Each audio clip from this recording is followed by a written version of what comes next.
We first down 10 from about the 33-yard line. Well, 32. Under center and gonna be. No, not,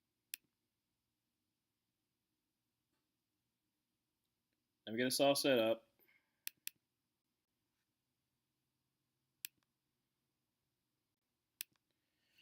All right, second down 9. Shotgun formation. Jaws make a pass. Throws. Maybe. I said they're doing a pretty good job in the transfer portal. I haven't looked at their schedule yet, but there's a possibility that Georgia Tech could be good. Like I said, they have a pretty decent transfer portal coming in. Third down 3 for the Bears. From a 39-yard line, shotgun formation. Got DeAndre Swift to his right.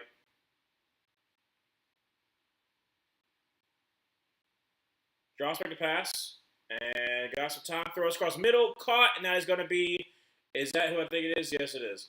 That is indeed going to be Luther Burden with the first down. Hey. Yeah.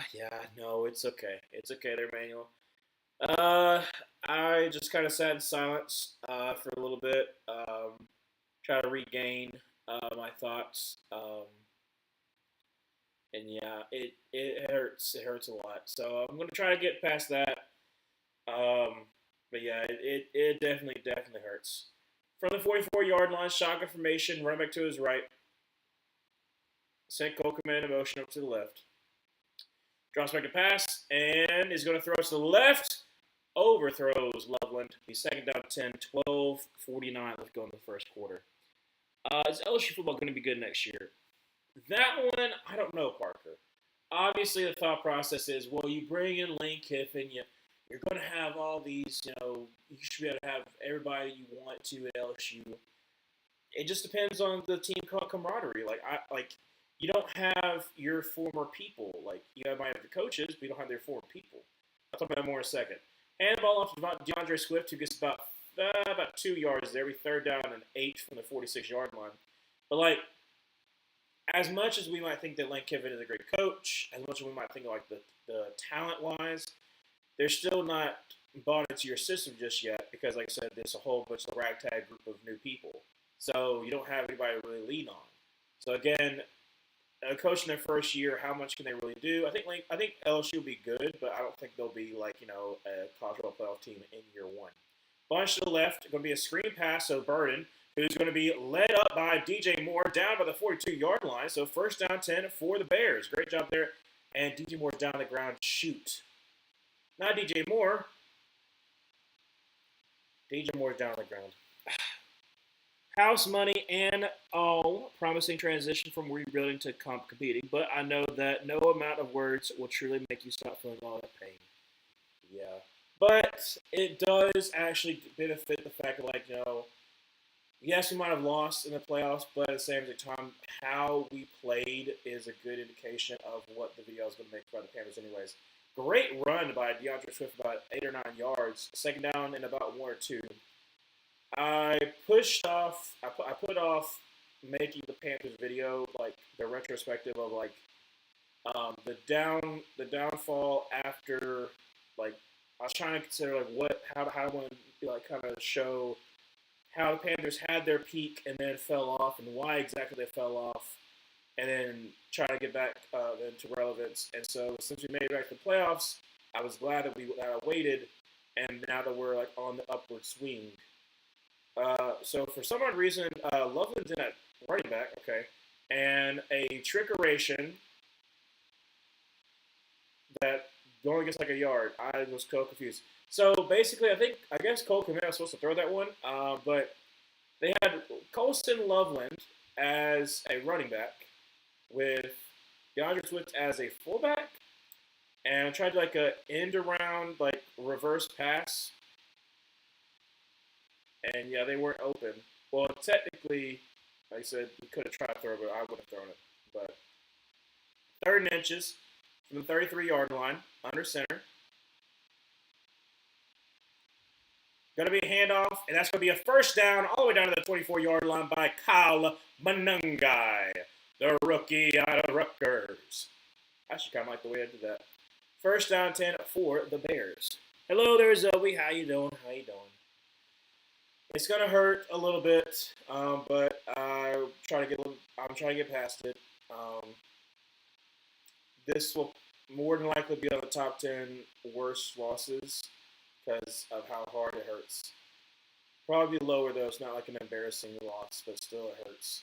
Under center going to be tried to do an end around. That failed miserably. Lost like 6 yards. Bad play. Finally got off work. Okay, good. How was work? Was work good? That's the key thing. Was work good? Gonna be handoff. Oh no, they're just replaying the end around that failed miserably. So from the 28-yard line, under center, gonna send DJ Moore in motion over to the right. Gonna be a handoff to DeAndre Swift, who's gonna get it's about 2 yards. So third down to terrible.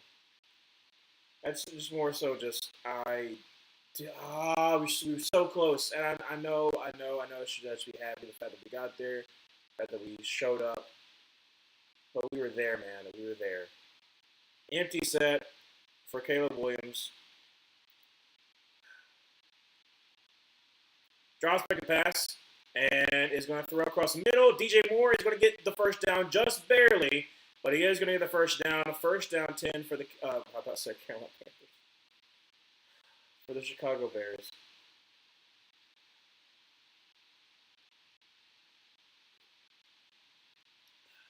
I might make me a drink later on. Under center, play action pass. Got some time.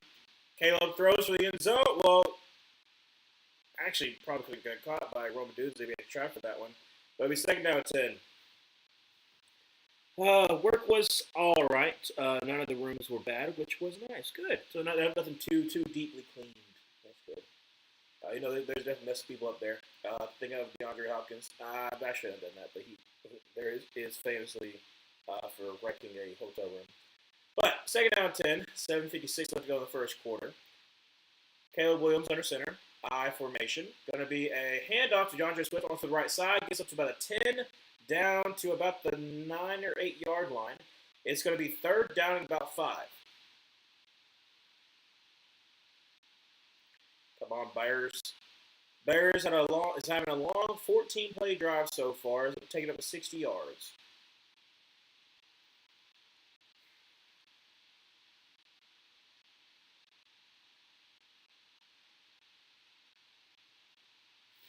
I also love my Ozzy Trapillo take has been really well. I think it was my third or my fourth right tackle. I really love Ozzy Trapillo, and he's been really good for the Bears so far.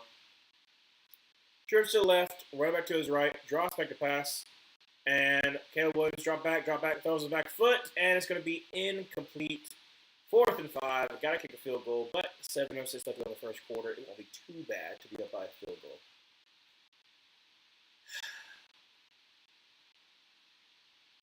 I'll get over in a second, but not really in a second, but later on. It is 15 miles per hour wind, kind of similar to what the Carolina Panthers game was, so it will be difficult to kick in these conditions. But it is 27 yards, so he should make this. Santos from 27 yards. Kick is up. Kick is going to be good. So it is indeed 3-0, 7:02 left to go the first quarter. So great drive for the Bears. Obviously, you wish it would end in a touchdown, but it's okay.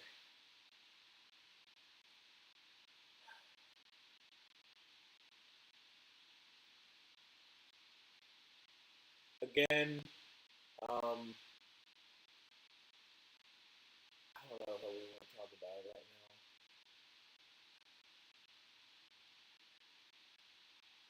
The final thing I'll say, and I don't want to talk about the Panthers game anymore. I'm proud of our offense. I'm proud of our defense for coming up. Like I said, Mike Jackson, that pick, and the stops we did have. It's a very dangerous offense in the Rams. I wish we could have delivered at the end, but we didn't. Obviously, we still need help we're a young team, and we've made strides. And hopefully, we can get the right guy in the first round. Difference maker on defense. That's really gonna, keep, our defense might have been good this year, but I think it's very much carried by only certain players and are also an incredible cornerback duo. And is your railroad being a good DC that just doesn't have the pieces just yet? If we just had a pass rush, our defense would be so much better. So that's what I'm hoping for. I'm hoping for either somehow, some way we're able to trade for Max Crosby. I would give a lot for Max Crosby, or we can just hit on our first round pick. That'll be pick 19. So it's a great edge class. The top guys aren't going to be there, but we need a difference maker at edge, and whoever that might be. If we have to trade up and get one, I don't care either. But we're close. We're close. The Panthers are close to being a contender. We proved it today. And Bryce played good. That's all you can ask for. But, again, that was last game. This is Bears versus Packers. And a game that will be defining for both these teams for the whole entire rest of the year. And the last time this happened, the team that won the Super Bowl. Obviously, it's a different situation because there's no way the Packers win the Super Bowl. They said 3-0, 7-2 in the first quarter. And a little bit of a boot up to the 25 and down to the 26. Now, there is a flag that comes in really, really late. What's that flag? Because that flag came in really, really late. Holding. Holding.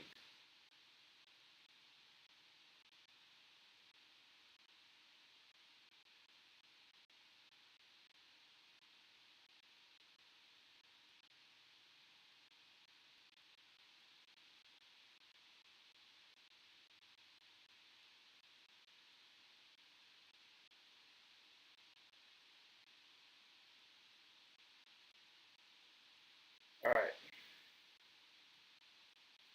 First down 10 for the Packers. 6:58 left to go in the first quarter. Down 3-0. It's getting loud in Chicago.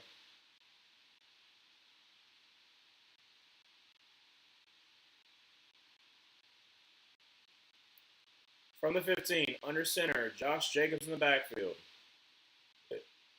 Excuse me. Going to be Jaden Reed. He's got blockers up to the 20, up to the 25, and out of bounds at about the 29 or 28 yard line. A little push and shoving going on. The refs got to get involved.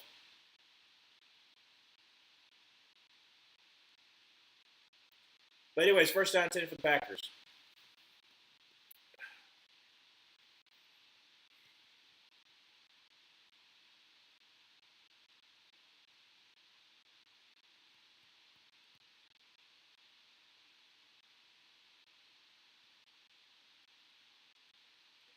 Shotgun formation, run back to his right. Drops back a pass, getting pressure, throws off his back foot. Incomplete. Great job there by Johnson, who is celebrating with BTA. A little bit too early for that. Don't be doing that. But second down 10.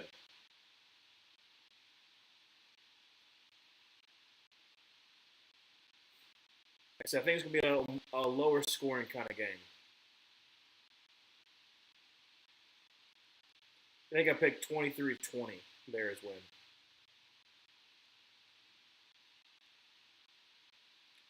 Second down 10, shotgun formation. Josh Jacobs to his right. Gets a Jaden Reed in motion over to the right.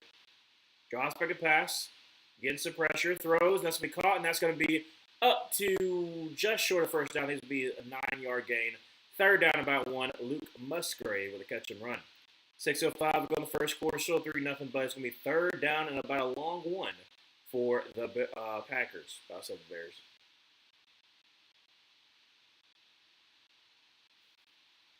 That dog keep on yapping. Goodness gracious.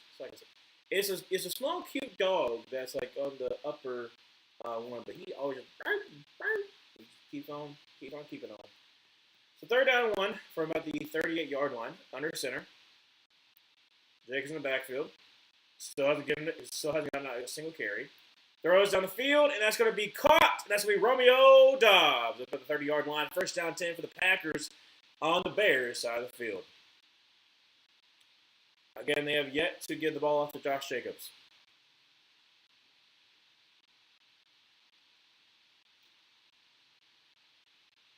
And Romeo Doubs beats Jalen Johnson, by the way.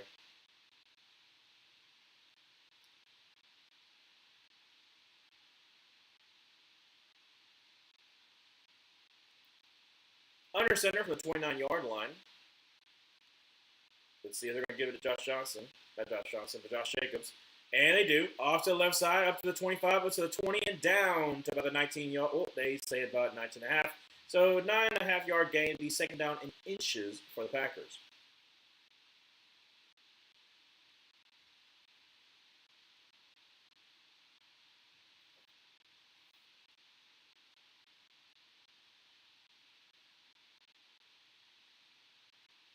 In motion up to the right. Hand off to Josh Jacobs off to the left. 4:07 left in the first quarter. Still 3-0, but Packers are knocking on the door.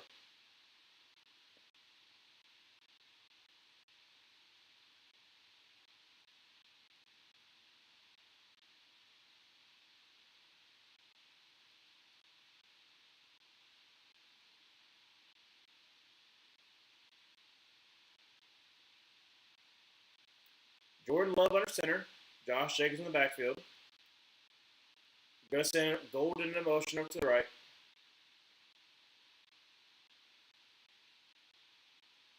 Going to be a hand up Josh Jacobs, who's going to try the left side, and he's going to get cut inside up to the 10, and that's going to be a gain of 5. So second down 5 for the Packers from the 10.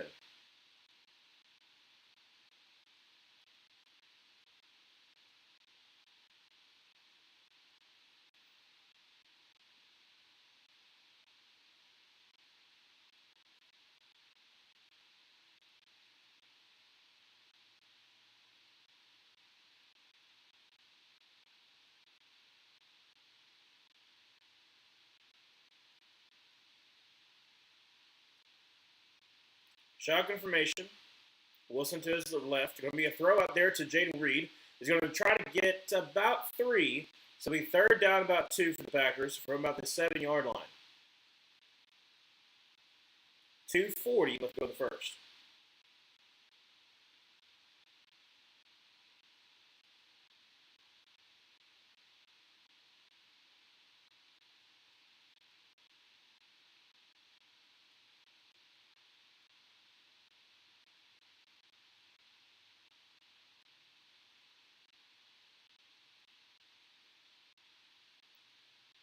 All right, so under center. Going to be a play action pass. Throws, and that's going to be dotted up to Christian Watson for the score. Touchdown, Packers. 6-3, 2:06 left to go in the first quarter. The extra point making a 4-point game for the Packers lead.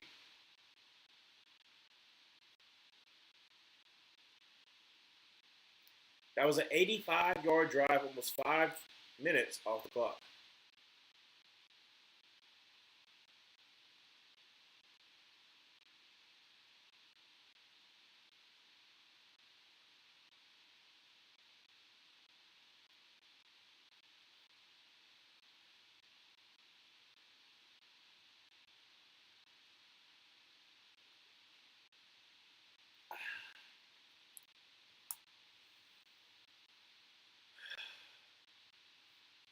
And right now, Jaquan Brisker is on the ground. That's not good.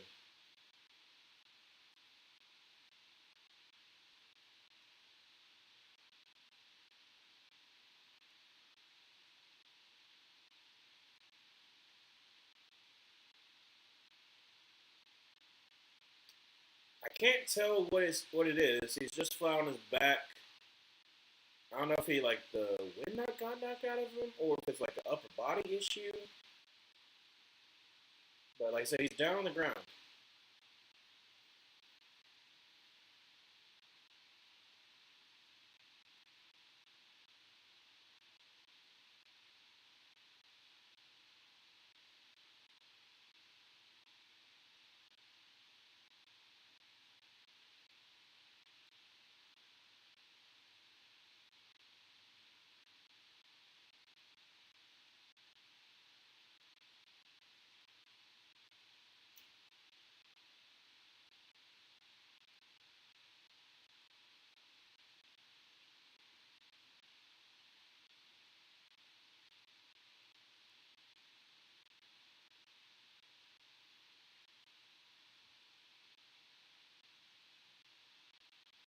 He did walk off the field, so at least there's that.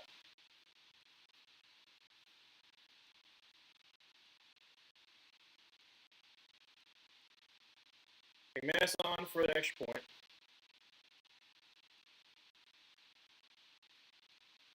Kick is good, so it is going to be 7-3.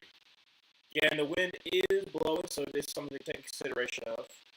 So late in that kick kind of started to sail off to the right. But it is 7-3. Packers up.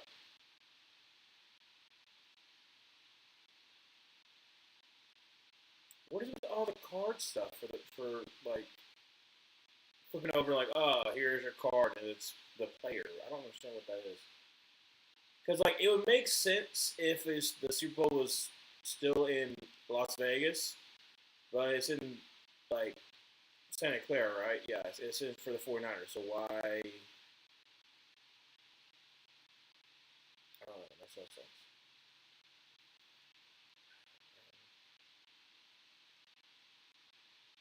I'm really trying to bring myself out of this funk that I created for myself.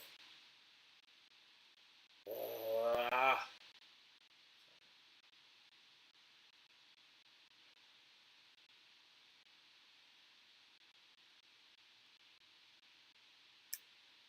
it's gonna be okay. It's just I was hoping after like a little bit into this game that I would you know be good, but still feeling it.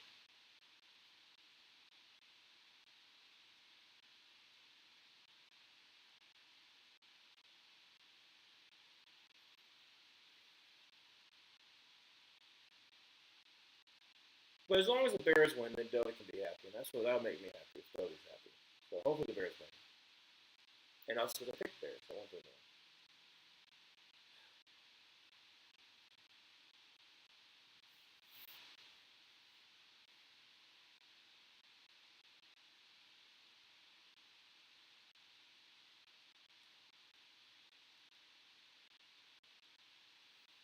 Now that the season is over, I can also look for the future.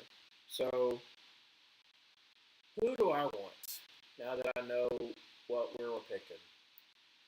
Picking 19th.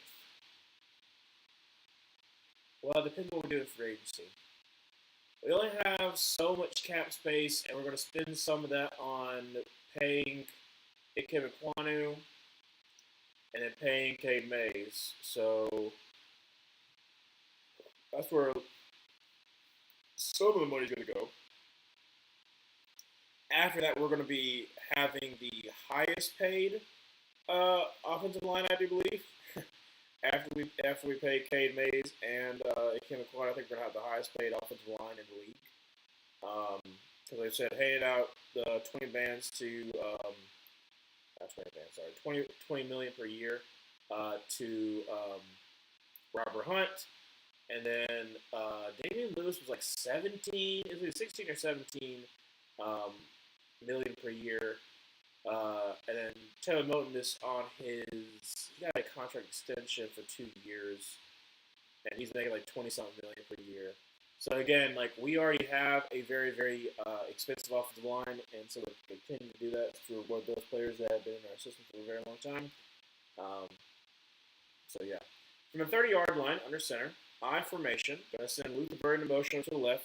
Gonna be a handoff to Kyle Manungai, who's gonna get about 4 yards there. Be second down 6 from the 34-yard line. Love me some Kyle Manungai from Rutgers. But yeah, I mean, in the meantime, I can still talk about like what I think we're going to do. There's no we're going to improve ourselves, but we do have a brutal schedule next year.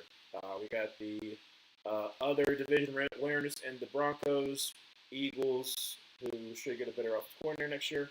And who's the other one that we have to play? There's another division winner that we had to play. I can't remember who it was. Under center, common on guy in the backfield. And going to be a handoff to common on guy who's trying to get a yard. I don't think he does. I think it's basically just going to be a no gain. Third down 6, I do believe.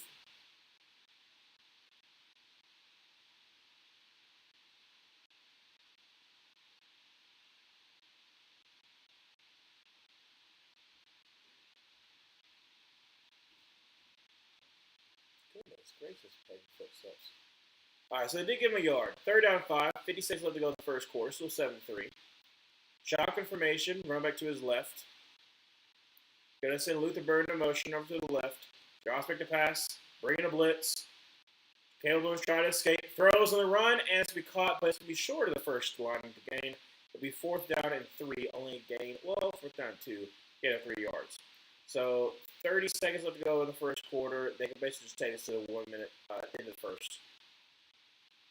It's 4th and 2. You don't have to go for it right now there, Ben Johnson. You can wait. You can wait. You don't have to go for it now. You can talk it over. Unless you just want to try to get them to jump off sides. So 10 seconds left to go in the first quarter. Again, they'll have to go for it. Ooh, almost. Almost got Rashawn Gary to jump. Almost got Rashawn Gary to jump. And literally, like, they're yelling at Rashawn Gary, like, buddy, like, you can't jump right there. So good thing he doesn't. But it'll be 4th and 2, so if they want to go for it, they can talk it over. I don't know if he would. Like, it's deep in your own side of the field. But, alright. Your prerogative. Yeah, again, so like I said, Panthers, depends on what we're doing for agency. But basically, we need, Nick Scott was, he was okay, but we need a better safety to pair with,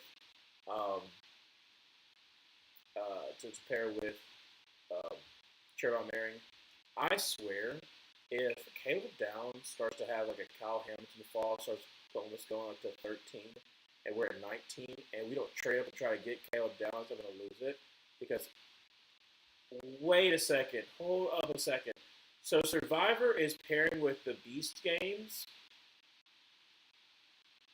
What? Okay. That's weird. Alright, well, I know it's Prime Video, so like I said, they paired with Mr. Beast with that stuff last year. But again, so like I said, Panthers have a lot of potential of what we could possibly do. The thing is, for the positions that we have that we need, and for agency I've already looked, it's not as promising as I would have hoped. There's some solid guys, like an Arden Key wouldn't be bad to try to get, because like I said, we are losing DJ Wanham in free agency, because we're probably not going to bring him back because he wasn't that impactful.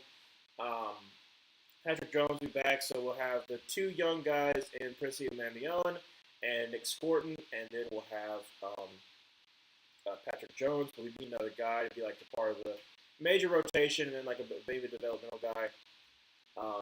That's why I'm thinking that we'll probably go more so in the veteran route with our first-round pick instead of edge rusher, which I wouldn't mind going to edge rusher with the first-round pick, because I think with this incredible draft class, especially for edge rushers, we could get a difference maker.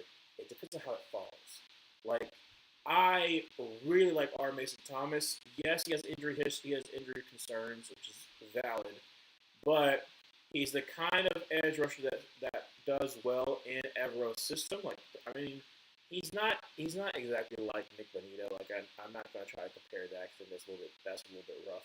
But he is good enough to set the edge, to especially on pass rushing downs, speed to power. Like I said, I really like R. Mason Thomas. He's probably like edge 4 for me right now. I'll have to look a little bit deeper. I haven't fully ranked everything, and but just kind of guessing where I might have people. But 4th down 2, trips to the left, running back to his right. Kyle Manunga is the one who's to his right.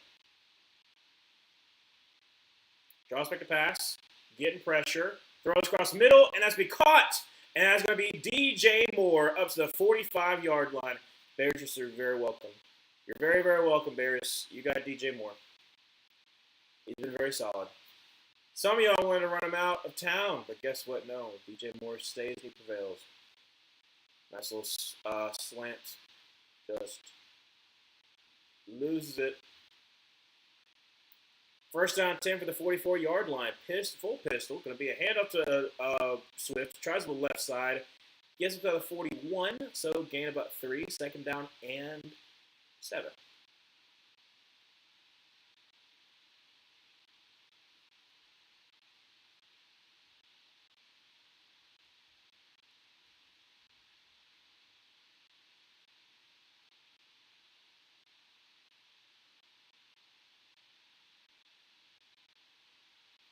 All right, shotgun formation. Bunch to the left. Now I'm going to send DJ Moore in motion up to the right. Going to be a fake pitch, then be a screen pass to DJ Moore, who slips and falls. He does gain a yard, but he does slip and fall. So third down 6 from the 40-yard line. 13-30 left to go in the second quarter. Still 7-3.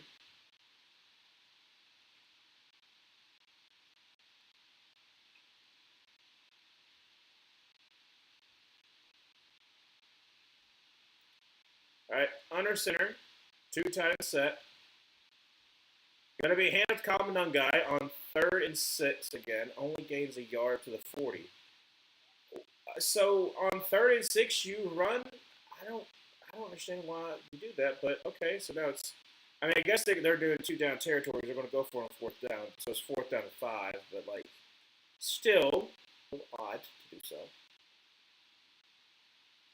So they didn't even give him a yard. It's still saying 4th down and 6. It's like 4th and 5. No, it is 4th and 6. Never mind, my bad. Shotgun formation, whole bunch of moving around. Trips to the left. Run back to his right. Drops back a pass, bringing the blitz. And Kyle, oh my gosh, picked off. I mean, granted, actually, yes, it's a pick, but it's also worse field position for the Packers because this was 4th down. So, yeah. So instead of being at the 40-something yard line, down to like the 12. But it's a pick nonetheless.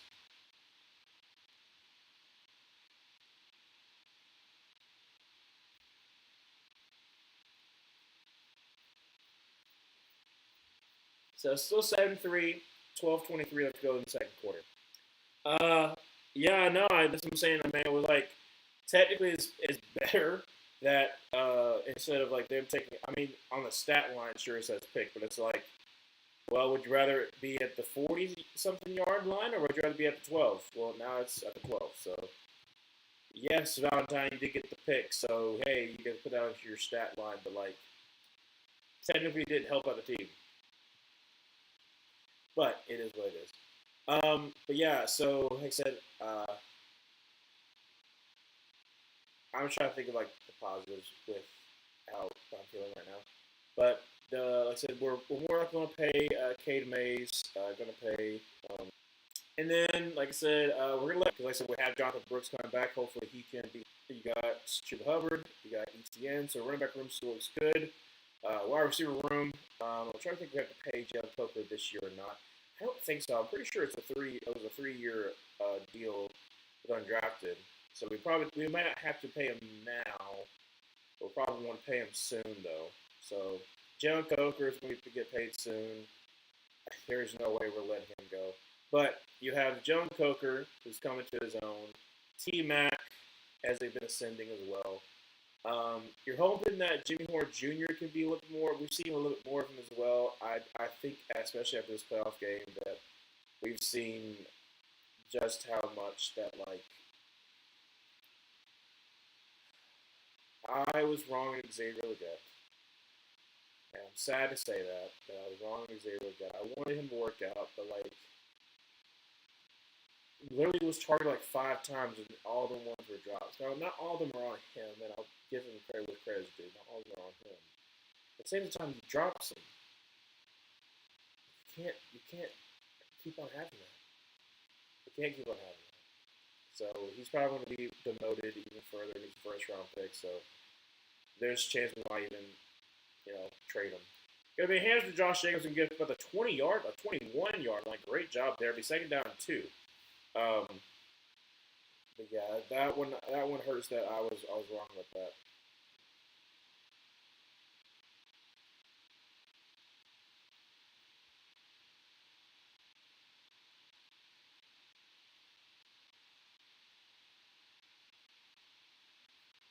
From the 20-yard line, Going to be handoff Josh Jacobs, who's going 11:35. Let's go to the second quarter. And there you go, Josh Jacobs. Give it to the right back.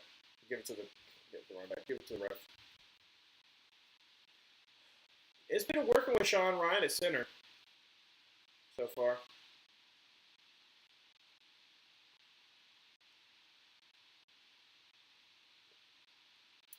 First down 10 from about the 33-yard line. Play action pass. Jordan Love steps in the pocket and is going to get sacked by Austin Booker. Now, is that a fumble? If it's a fumble, it's recovered. They're going to say it's a fumble for the time being and check to make sure if it's a fumble or is it an incomplete pass.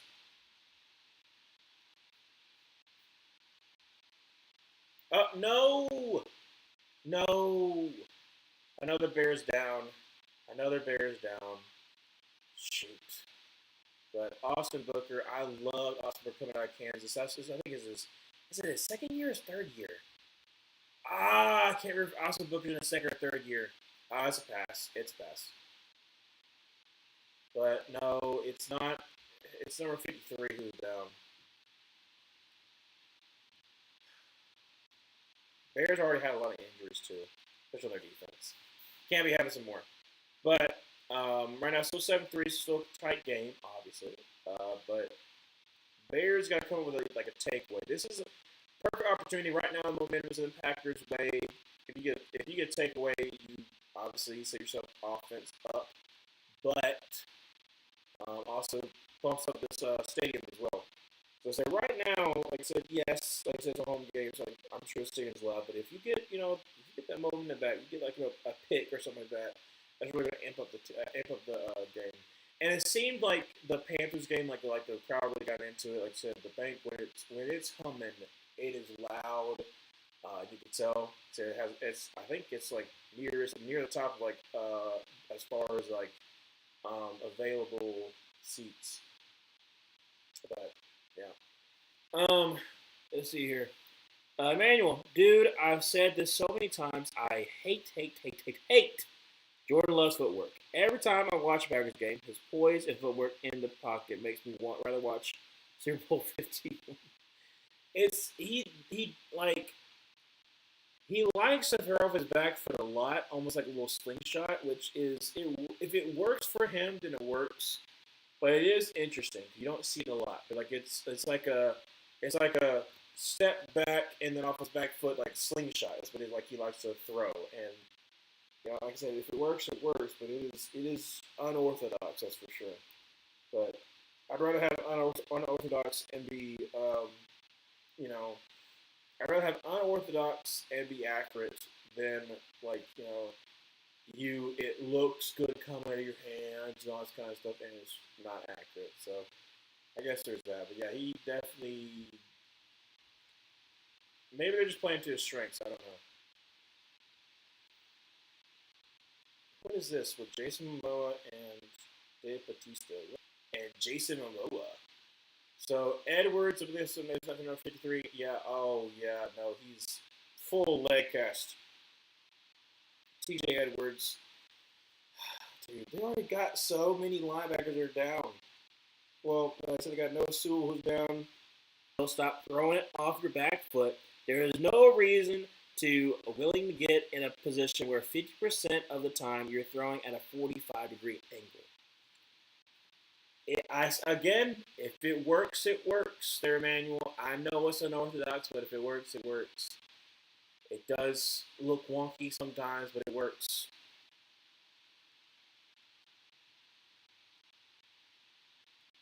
Yeah, TJ Edwards, the one that went down. Let's see here. Ooh.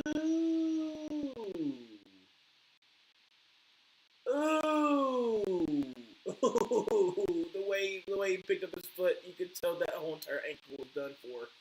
Oh, that didn't look good. Shotgun formation, second down 10. Okay. Gonna be a flash of pass by Jordan Love. Rolls out to his right, throws on the run, and it's going to be caught, and that's going to be Matthew Golden from 35-30 out of bounds. As a first down for the Packers. Again, throw off his back foot, but it still works. 7-3, 10:50 left to go second quarter. Packers moving the ball once again.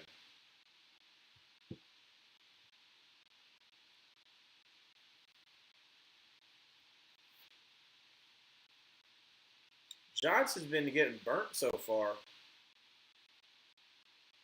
I think, is it not the same exact route? Yeah, it's the same exact route as before with not Rome, with Romeo Dobbs. Same exact route that he got burned on by different players, but still.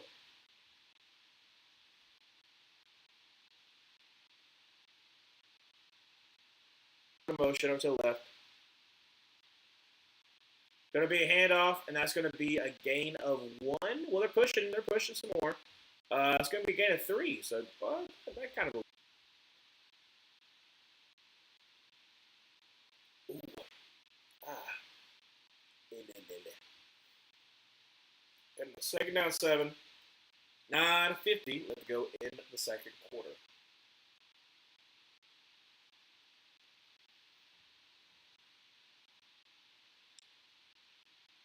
Going to be a flash pass, and going to set in the pocket. He's going to get absolutely wrecked by Booker. And it's going to be about a 1-yard loss. 3rd down and 8 for the Packers. And Austin Booker's going to get that sack.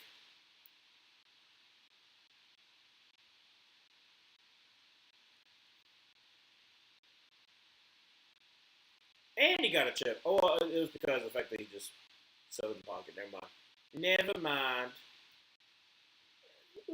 Yeah. So it is second year at Kansas. Okay. All right. I couldn't remember if it was second or third year. All right. Shotgun formation. Running back to his right. From 29. Got to hurry up. Like a 1. And did they get snap off? Don't think so. They had to call. They called timeout beforehand, or they get the flag. Timeout. So they got timeout before intentional grounding. Not intentional grounding. I'm so off my rocker. And said a delay game.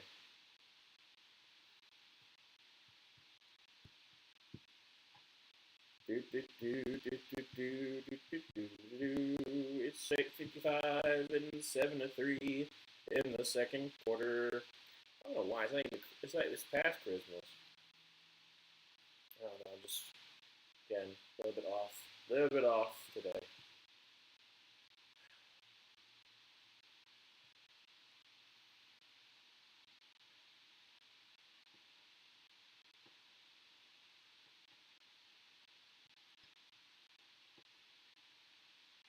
All right. Pistol formation. Wilson behind him. From the 29. Draws back to pass.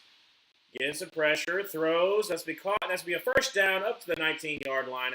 And slung out of bounds as Romeo Dobbs. 8:45. Let's go second quarter. First down 10 for the Packers. Packers moving on down the field.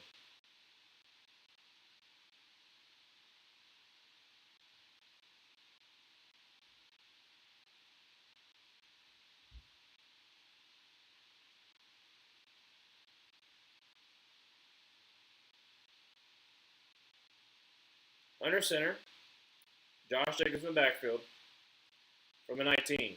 Going to be a handoff. Josh Jacobs will try the left side. Now going to be about a yard. Great job there by, who's that? Oh, that's right. It's Robinson. Robinson with the tackle. So second down 9.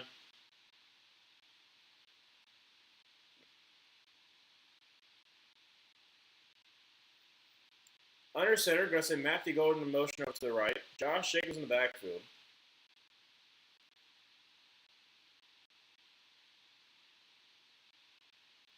Going to be a handoff, and he's going to be actually get back to the line of scrimmage, but that's going to be it. So third down and 9 for the Packers.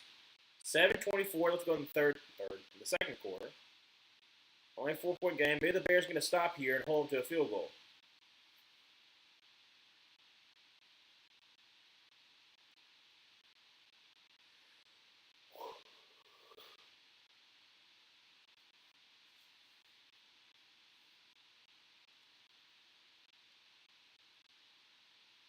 Empty set. Trips to the right from the 18. Third down and 9. Draws back a pass, and only rushing 4. Throws, and that's going to be caught. Jaden Reed, touchdown on Edwards.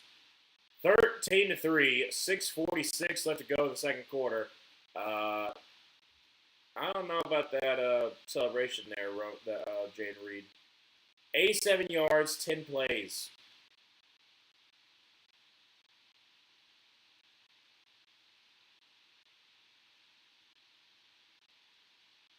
Two guys go to Watson, and there's a linebacker on Jaden Reed. Not smart.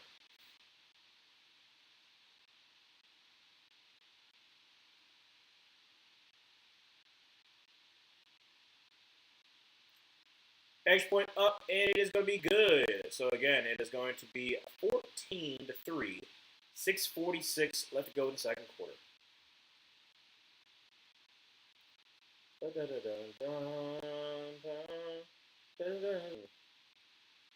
Not how I thought it was going to go, honestly. But it's still early in the game. Still potential for more. I now have 14-3 on my prediction right now. But DraftKings Big Six. I get the hustle. I get how much money you're gonna make because you legalized it and whatnot. But I hate the promotion of it. I hate the promotion of it. Like there are literally people who just have a bad problem with betting. Like yes, obviously you have a thing of well we provide gambling helpline if you have a problem with gambling. We just want people to be able to just gamble what they have. That's all we want. We people to gamble what they have. No, you don't. No, you don't. If you are a gambling company, if you are a casino, if you are anything that has to do with betting, no, you don't. You don't want the people to be good because you profit off of people who cannot help themselves. You don't profit because of the people who do well. If someone was really good at gambling, you would not be happy with them being really good at gambling because you would lose money. So no, you could be like, oh well, we just don't want you to pay more than you have. We want this. No, you survive and you flourish because of the fact that you have people who have a problem that cannot help themselves. So that's the reason why I will never, if I ever get there, I will never promote a gambling or anything like that because, like I said, it's just I have had people in my family. I've had people in my life who who have struggled with gambling, who struggle with some kind of addiction in that way. So why would I want to promote that is going to do the same thing? So no. But anyways, I don't know. I see those ads, and then also, good lord, Kalshi, those ads tick me off too because I'm sick and tired of I've seen the AI ones because it's just so stupid. It's so stupid. Like you can pay real people to be able to animate something if you want it animated. Otherwise, pick a different commercial that you want to make. Instead of just using AI, which a lot of people don't like, and a lot of people don't like AI, so why are you feeding into it? Return to the 20, cuts back inside to the 27-yard line. First down 10 for the Bears.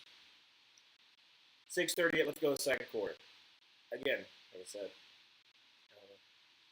I don't know. There's a lot of stuff that I question about and how it's going to be affecting just really everybody in the next 3 years. I don't know.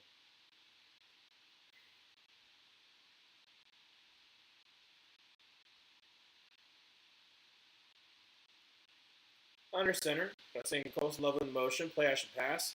Got some time, got plenty of time actually. Rolls up to his right, is going to run for it up to the 29-yard line.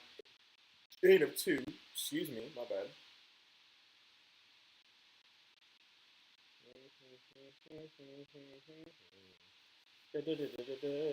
Under center with DeAndre Swift under center, in the backfield. Gonna send Luther Burden in motion over to the left. Gonna be a handoff, and that's gonna be up to the 30, up to about the 33, 32-yard line. So gain 3 yards there. Third down and about 4 or 5.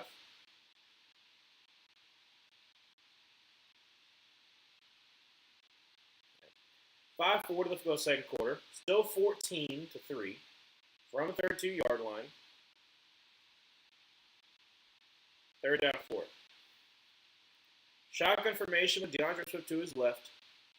And 2 tight end set. Going to send Burton in motion over to the Rome Odunze in motion over to the right. Drops back a pass. Gets the pressure. Throws across the middle. That's caught. Now, fumble. And recovered by Rome Odunze. Great job there by Rome Odunze. Now, are they going to mark it as a incomplete pass or as a fumble recovery? That'll be up to the ref to decide. Initially, they might just say it's a fumble.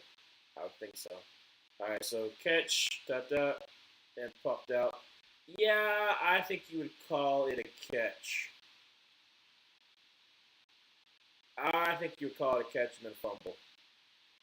But there's a challenge flag, so like I said, we'll have to review it. In my mind, it's catch and fumble, but, you know.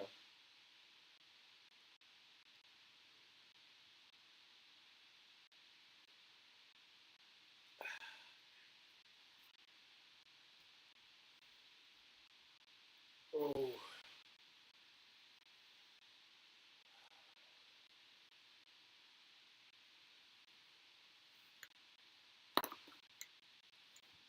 Oh, so they already announced that it was leaving for pass. Okay.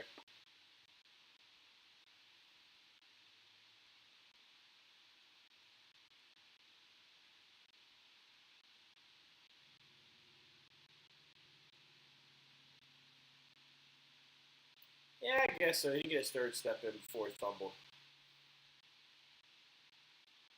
So it's 4th and 4. And again, the Bears are going for it. They're down by 11. So you're on your own side of the field. Recommended punt. Yeah, next gen stats. You're going to talk about Ben freaking Johnson right here. We believe we can get it.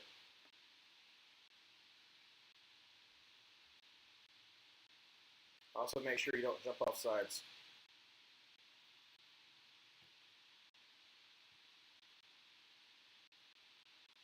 Shotgun formation. Running back to his left.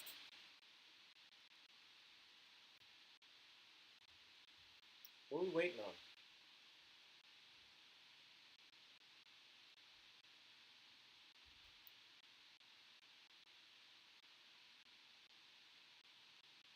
It said DJ Moore in motion. Drops back to pass. Ooh, a little bit high snap.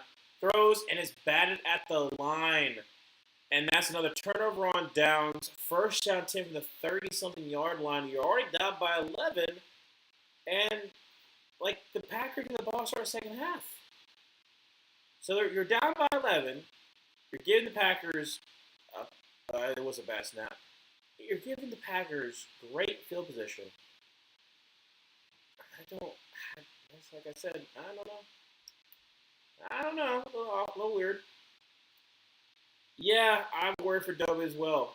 This is not a great start. But we got to have faith. Ooh, you got to have faith. Really do. Maybe Jordan Love throws an interception. Who knows? Shotgun formation with Josh Jacobs to his left. Going to be a handoff, and that's going to be a bug sweep by Josh Jacobs from 30 up to about the 25-yard line. So, nice gain there of 7 yards, and it's going to be second down and 3. However, Billingsley is down on the ground, number 97. He is down all fours. Another defensive guy that's down for the Bears. Come on. We hate seeing injuries. I hate to see them.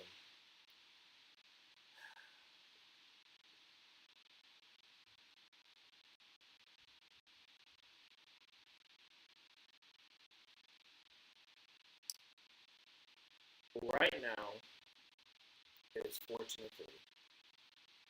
If the Packers score a touchdown and go up 21-3 in the first half alone, it's going to get bad. Because again, there has been a lot of trash talking on both sides because these are bitter rivals. Playing in the division, playing in the wildcard round, with the Packers having an excuse of, well, if just, Micah Parsons hadn't got hurt, if this hadn't happened, Bears trying to enjoy their breakout season with their new head coach. And so they feel like that it's been cheapened by the fact that the Packers keep on trying to complain that they don't really deserve it.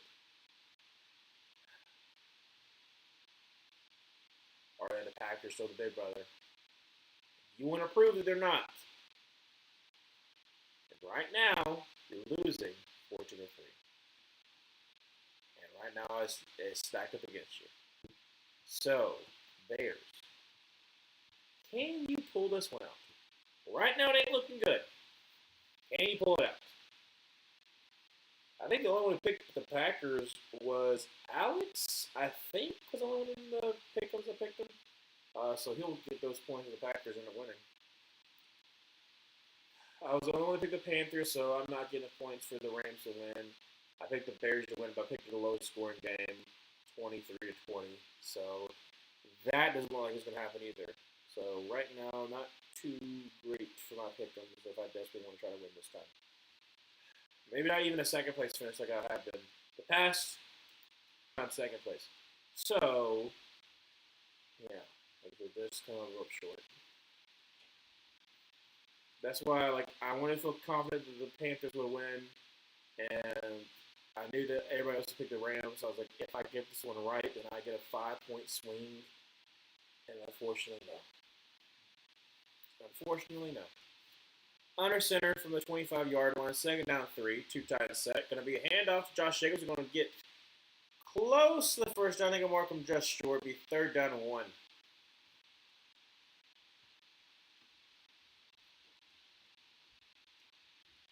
.435 to go in the second quarter. 14-3. Third and 1 for the Packers.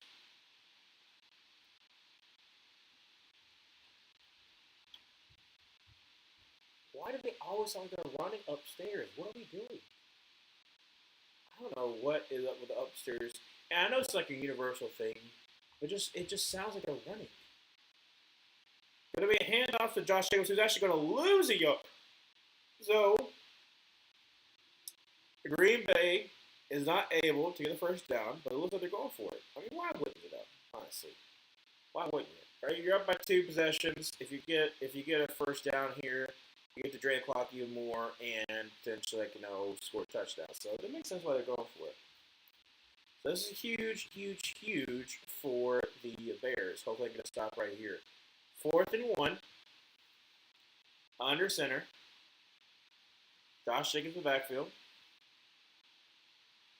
Going to be a play action pass, and wide open is Christian Watson. 20-15-10-5. Leaps in for the score. It's a touchdown. Touchdown Packers on 4th and 1. And I don't know if it's Christian Watson touchdown or if it's fumble recovery, Romeo Doubs touchdown. But either one is a touchdown. It is right now 20-3. It is 20-3 again. Just let you know, 23. In case you're winning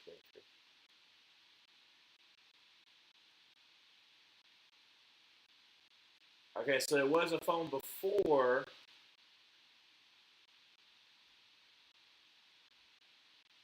So it's be first and goal. Okay. So because the fact you can't advance the fumble, so it was fumbled before it went into the end zone. So fumble right there at the 1-yard line. You can't advance the fumble. And so still a great recovery by Romeo Doubs, but instead it will still be 14-3, but it'll be first and goal from the 1. The Cheeseheads are going to be insufferable. Absolutely. If you win twice at the 7th seed against the 2 people you hate the most in the Bears and the Cowboys, the people you have the most, you own the most, and great job there by the Bears for knocking that one away. Second and goal from the 1. That's ridiculous. Okay, if you're the 7th seed, okay, normally you haven't had a shot. The only other 7th seed that won was the Packers against the Cowboys. Again, you are known to own the Cowboys. You have so for quite some time. If you win for the second time as the 7th seed against the 2nd seed, against a team that you are known to own, that's kind of ridiculous. Shotgun formation with Josh Jacobs to his right, trips to the left. And it's going to be a handoff to Josh Jacobs, and he is going to not get there. It's going to be 3rd and goal once again from the 1-yard line. Come on, Bears. Come on, Bears. That's just 2 down territory right here. You know they're going to go for a 4th and goal if it makes it there. Like Josh Jacobs was holding on to like Jordan Love's hand. He couldn't get his hand out.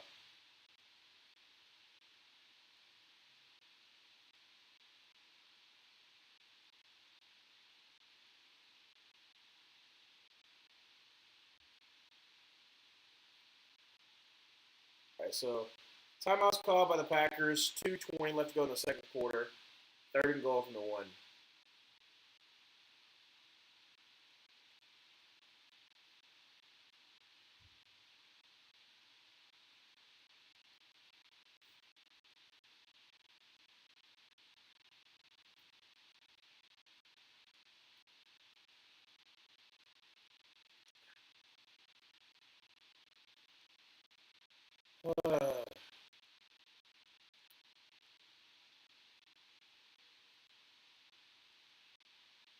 I am trying to think.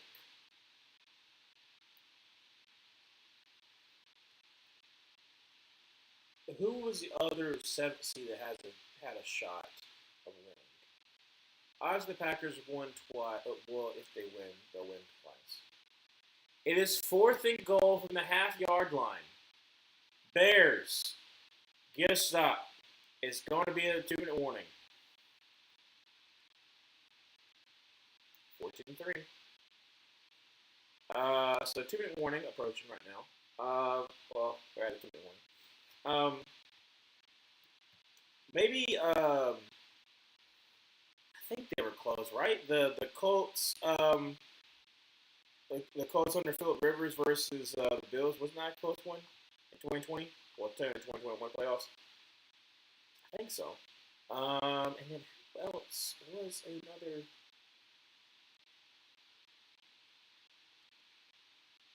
Oh my gosh! What in the world is this? Okay, are we just doing all the brands? Throwing a Del Taco in there as well. No, we're not Del Taco, but what's the taco shells? Something taco. I don't know. I don't really do taco shells. I'm going to do like tortillas. Because tortillas I can do a lot of stuff with. Taco shells you can make tacos with. Okay? Like, so, yeah. If the Packers do win, they will be insufferable. But honestly, I mean, can you blame them? If you're the only team that has ever won a 7 seed and done it twice, and again, as I said before, and done it against teams that you are considered the owners of. So, can I blame them if they're going to be insufferable? No. Would I hate it? Sure. But you can 7 seed where you're not supposed to make it in, and you're the 2nd seed, so you're supposed to be, one of the teams that should be a Super Bowl contender. If you're a 7th seed, you're not considered to be a Super Bowl contender, and you beat them at their own home stadium. That's what I'm saying. Can you blame them? No, not really. So I don't know. I don't know. Like the Seattle Seahawks, they always own the Panthers. Like, unfortunately, that's the case. So if the Seattle Seahawks were the 7th seed and the Panthers were like the number 2 seed, and then Seattle comes into the Panthers and they beat us, like we can't say anything. They own us, unfortunately. Not in the same division at all. 4th and goal, drops back to pass, and throws touchdown Romeo Dobbs. So yeah, 20-3. But again, what are you doing? Are you running? It literally sounds like do do do do do do do do do. Like footsteps, just like do do do do do.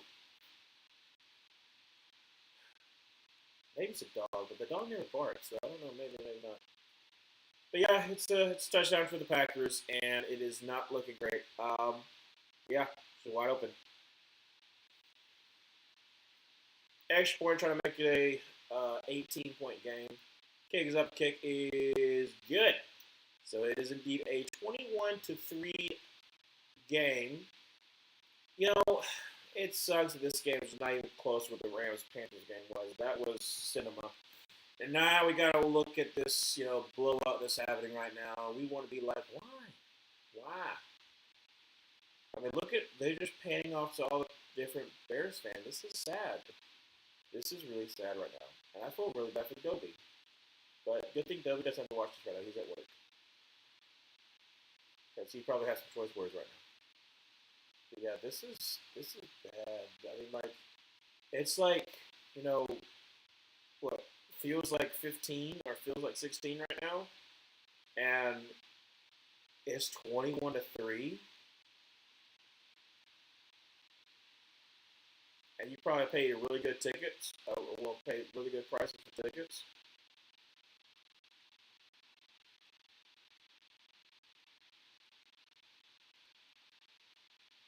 Something you're interested in taking on Soldier Field. You ain't saying what?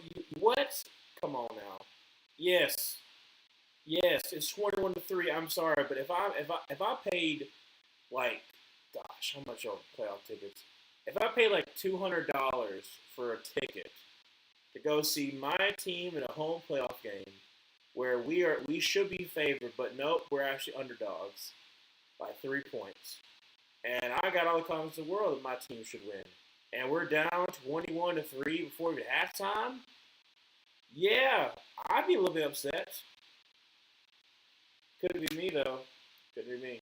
Like I said, Panthers almost won that game, so we were down 14-0, but we still scored a long way back. So maybe the Bears can drive down the field, score a touchdown to make it a 21-10 game. Maybe. Possibly. Never know.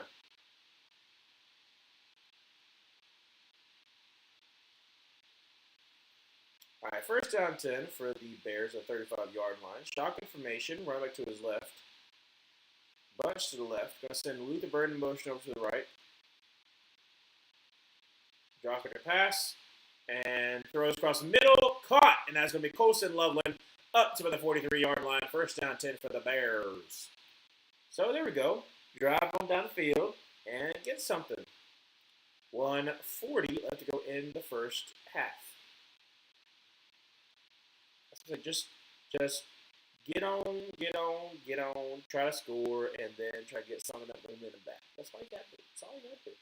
Shotgun formation, DeAndre Swift to his left. Bunch to the left. Drops back to pass, and is going to get hit as he threw and almost picked off. Rashawn Gary beat Trapillo on that one. Second down 10, 1:18 left to go in the first half. Should preface.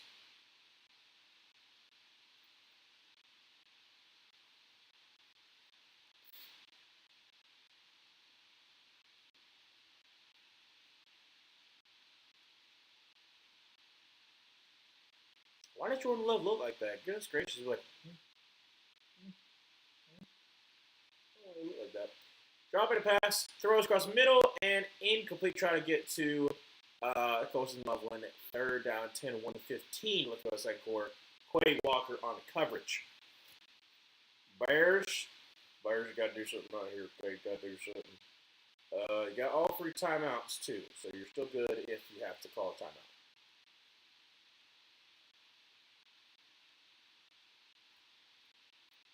A lot of them are like, shh. Third down, 10, shotgun formation. Drops back a pass. And is going to step in the pocket. Caleb Williams is going to try to run for it. He's going to 40 to 38, and he has to slide. Clock continues to run. It will be fourth down and about 4. Or 2, 101, 1 minute left to go in the second quarter. 4th and 4. Got to go for it.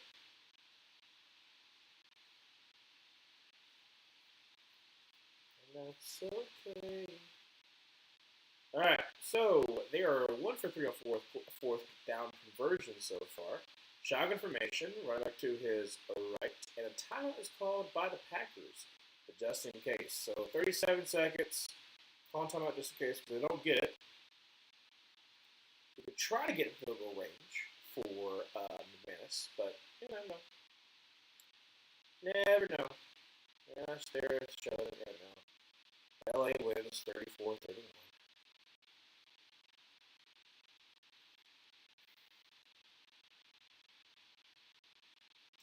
You know what's crazy with the Packers right now?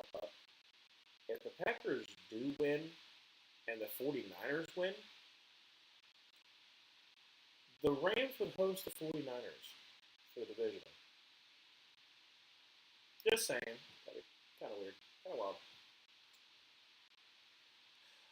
Draws back the pass and is going to throw across the middle, and it goes incomplete. And the Packers take over. It is 21-3. It is 32 seconds left to go second quarter. And the Packers are going to try to get field goal range. Somebody's already leaving. Holy crap, that's incredible. Yeah, that is wild. This is wild.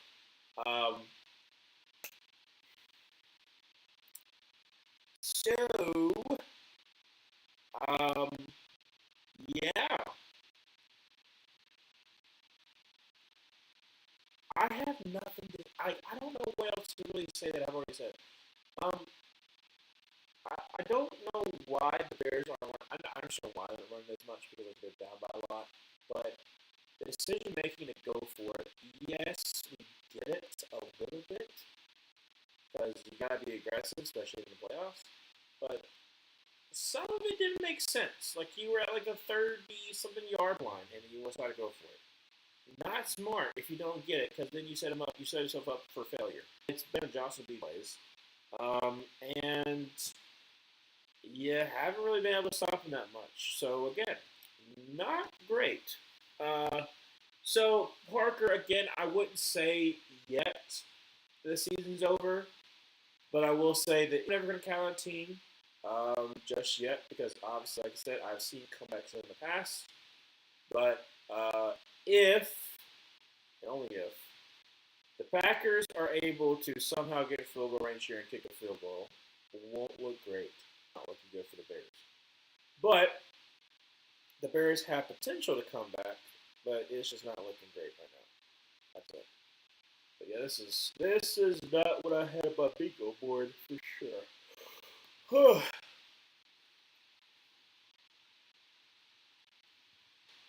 For Jordan Love, he got sacked. That's no, the 47-yard line. First down, 10, 25 seconds. Like I said, Packers have no timeouts, but he did get out of bounds. So great job there with the Packers trying to get a field goal range. That was Brooks.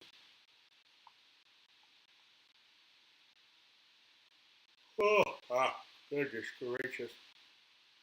I'm feeling it right now.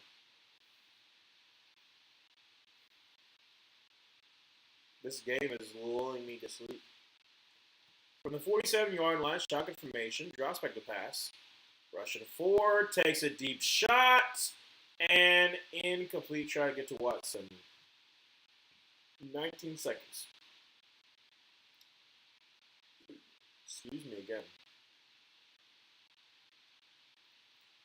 Tyreek Stevenson, you can't talk any trash. You're down 21-3, bud. You're down 21-3. You cannot talk trash. What are we doing, bud? What are we doing? Shotgun formation, run back to his right. Drops back to pass. Only rushing 3. Step up in the pocket. Is going to run. It's going to be up to the 45, to the 40, up to about the 36-yard line. Well, that's 37. It's going to be first down 10 for the Packers. Now, only 11 seconds left to go second quarter. They are in field goal range. It is going to be a difficult kick because of the wind. But you want to get a little closer, but you don't want to get like a,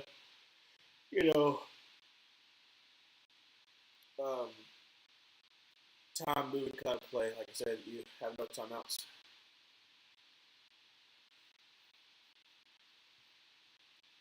First down 10 from the 11 with 11 seconds left from the 36 and a half.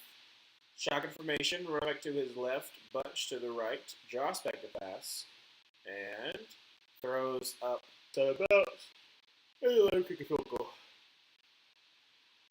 Good lord, this game is literally lulling me to sleep. Or it could be my tears coming out from the previous game. I don't know one of the two. But again, I'm sleepy now. Bears, please make this game interesting. Shotgun formation, drops back to pass, and it's going to throw this one away. Yep. So, 2 seconds. Alright, so McManus on to kick this ball. It's a 55-yarder. The wind's not howling as much. Kick is it pushing? Oh, it was a timeout was called by the Bears. Okay. Well, and technically it was good, but the Bears called a timeout. So maybe he misses it. That's okay. Oh! Oh! Golly. Golly gee willikers. I am tired.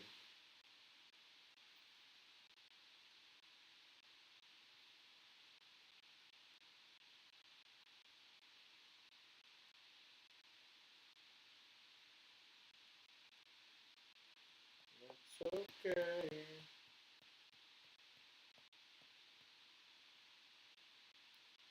55-yard field goal attempt. Kick is up. Kick is. Did he push it? Yes, he did. He pushed it. And so that's in. It did not make it there. It's still 21-3. Still an 18-point game. But yeah, not great. Not great. Great for the Packers, though. 21-3.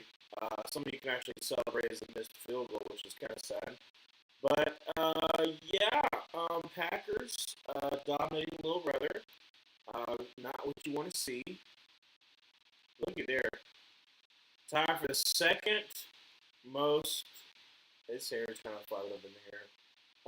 Time for the second biggest halftime lead on the road since the 2000 Falcons. That's pretty incredible. Yeah, no, this is not great. Not great at all. I just love the shot they showed Caleb Williams like that's not doing well. Not doing well. And like I said, there's nothing really for me to add. That's the thing that I've said on multiple occasions. Whenever it's a blowout, it is so hard to commentate because there's nothing for you. It's hard to commentate on a dumpster fire game like 10-7, and it's hard to commentate on a blowout because there's nothing else you can add. Like, you've already said everything you possibly said. Like, what else? Like, oh, well, how about how the other team is progressing? They're doing the same thing that they've been doing, like taking advantage of the turnovers or taking advantage of the going for a fourth down, maybe not getting it by the Bears, and then just running the ball, and then just great plays by Jordan Love. So like I said, there's not really anything for me to add. There's nothing for me to add. It's a great overall thing by the Packers, 21-3. Bears are off their rocker. They are literally down by so much, and it's just like, yeah.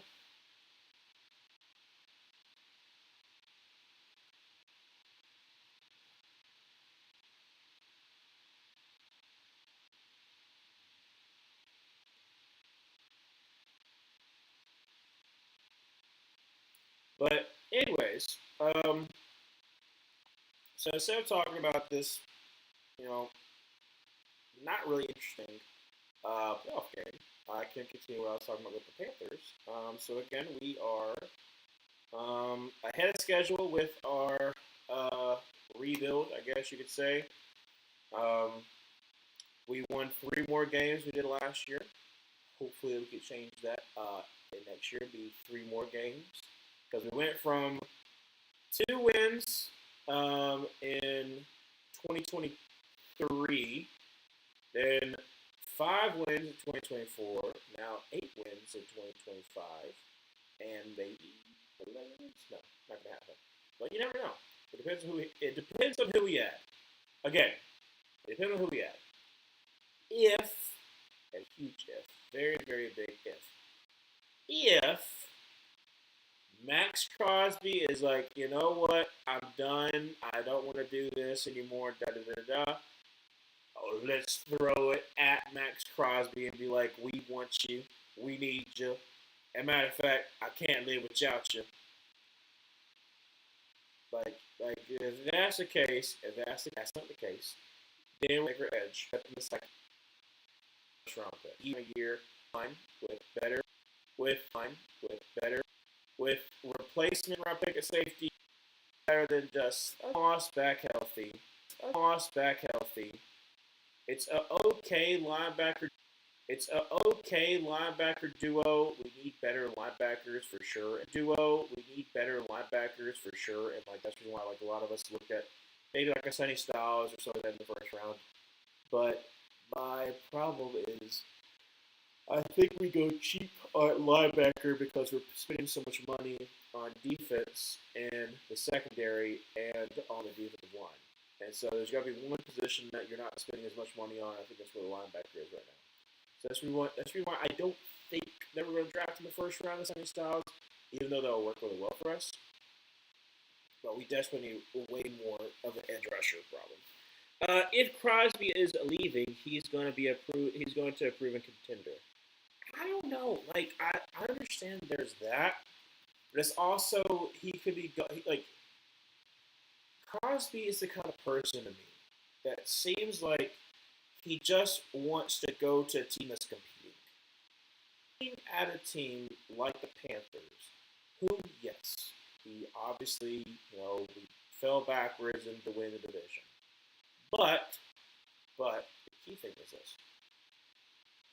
Crosby seems like the kind of guy that wants to build up a program. Why else would he have wanted to stay at the Raiders for so long that have not won anything in the basically 21st century? For most of the 21st century, they haven't won anything. And he was willing to. He was like Crosby until what happened just recently. He was willing to stay with the Raiders. Like I don't think that's the reason why he's leaving. Is because the Raiders just suck. No, the reason why he's leaving is because the Raiders were more preoccupied with making sure they got the first overall pick than winning. So again, I don't think that Crosby thinks that way. I don't think Crosby is like, well, now that we're leaving the Raiders, I got to go to a winning team. No, I think he just really wants to go to a place that embodies the competitive spirit and be a part of like changing the culture, changing the team into winning ways. And that's what I need for the Panthers. So again, could it be that he wants to go to a contender? Sure. But based upon what we've seen, Crosby's actual words that he said, his demeanor wanting to play for the Raiders. Like the Raiders ain't won crap. The Raiders have not won a playoff game since 2002. Okay, so that's what I'm saying. Like I don't think that's really like his makeup. It's for a lot of people who want to go. Why we got to go to right now.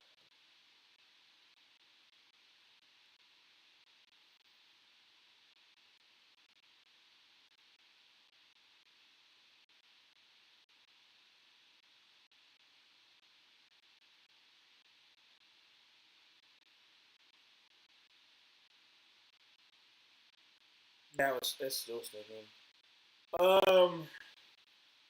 Yeah, like I said, based upon what we know about Crosby, I don't know if that's necessarily the case if you want to go to contender. But it might be. But anyways, we don't do him, then maybe somebody else will come available. I have no idea. I want us to vastly improve our pass rush. I think we're fine where we are with our weapons. Because here's the thing.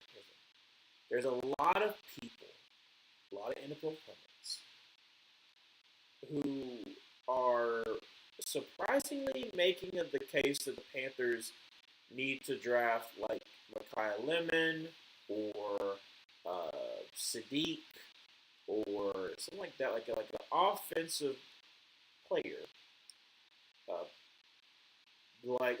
like that. There's been some people who've said we need to take what's the Penn State guard, which is ridiculous. We literally have two of the highest paid guards. Why in the world we draft them in the first round? That makes no sense. Because even if you're like, oh, you need a center, yeah, we just re-sign Cade Mays. Why in the world? Why wouldn't we? So again, like I said, this game is like it's not done, but it's just not looking great. So I'm just talking about the Panthers. There's nothing really for me to add, but at the same time, like, I'm just thinking about the fact that um, we just drafted back-to-back drafts the first round wide receiver. So if you're telling me that the Panthers another first-round pick wide receiver when we already got our number one and our theoretically number two with Jalen Coker, so we need to take another one in the first round. What does that make any sense? Why would we want to take a wide receiver in the first round? And then for Sadiq, like sure, would an amazing tight end help out significantly?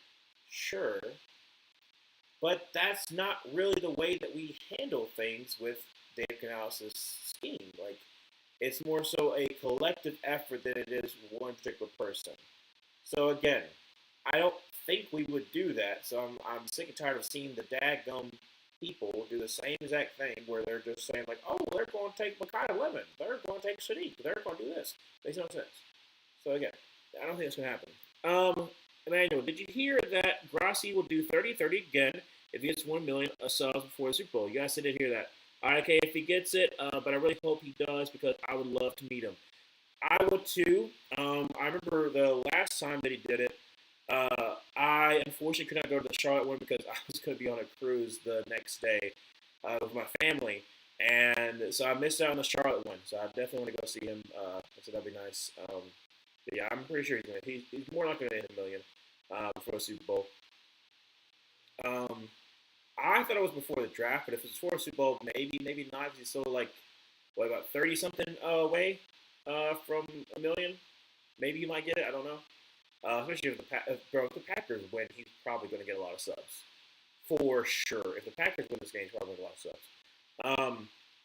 And also the Packer reaction is probably going to do well too. So that probably make a lot of views. But yeah, I'll either go to the Charlotte one or it'll be closer for me. So maybe the Atlanta one. But then again, there's a lot of Falcons fans, so I don't know if they'll be as happy to see a Panthers fan. But who knows? Last time he did, I wasn't even in the U.S. Love my vacation was fun, but really wish I could have gone. I sell out my whole month to attend it and just to see the Benz up close. Well, the Benz is nice. I'll give you this. Okay, the only thing I don't like about the Mercedes-Benz Stadium, and it's a positive and negative.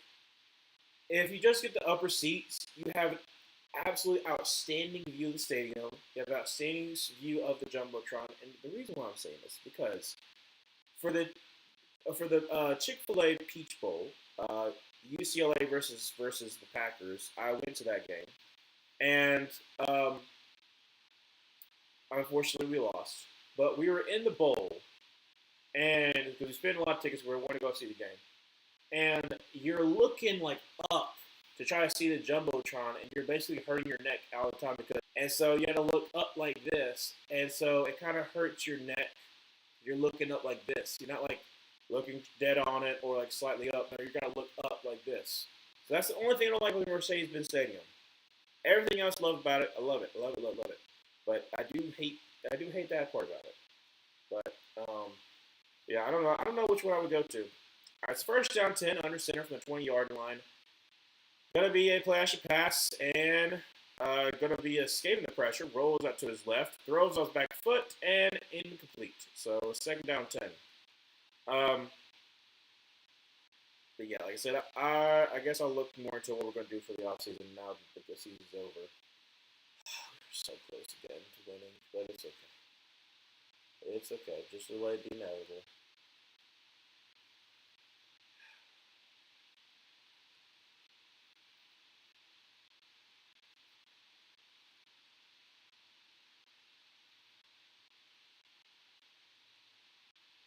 I'm probably going to make a video after this game about the Panthers, so be prepared for that. Going to be a handoff. Josh Jacobs actually going to lose 2, so it'll be second down 12. That's not a second down, third down 12. 4:44. Let's go in the 14:44. We have to go in the third quarter.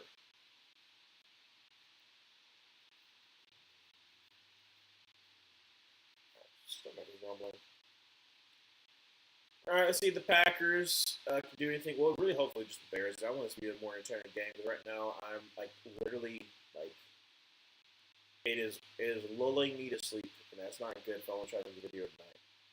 So empty set for. We gotta hurry up. 4, 3, 2, 1. Barely got a snap off. Drop back a pass. And pump fake throws, and that's tipped in the air, but it's incomplete. 4th and 12, 14:04. Let's go third quarter. Now, Bears, you're down, absolutely, but you're not out. So can we please have a great drive? You can score a touchdown. Then maybe I can get into it a little bit more. Because right now it's like 21-3, and like I can't say anything for you, but your defense is pretty good right there. So I'll give that credit. And punt is away.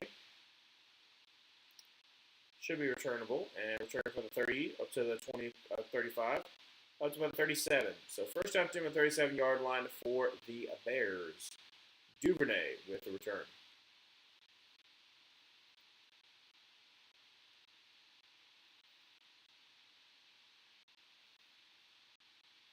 All these slow starts against the Packers.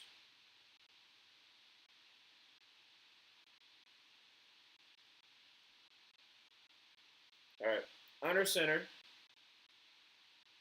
Monangai in the backfield. Gonna send DJ Moore in motion. Gonna be a hand to Monangai off the left side. Gets up to about the 40. Nah, that's at the 20. That's at 39. So gave 2 yards there. Second down 8. Actually, I'm gauging how tired I am. I'm probably not going to make this video because I'm going to be so tired. Right now, I'm very, very tired. I'll make the Panthers video and I'll post it before the Jaguar Bills game. More than likely, I'll be able to do that. So, shotgun formation, right back to his left, trips to the right. Drops back the pass. And is going to throw across the middle. Caught. That's going to be Loveland up to the 42. Fumble and recovered by the Bears. Now, will it be a catch and fumble, or will it be the pass things be a catch and fumble?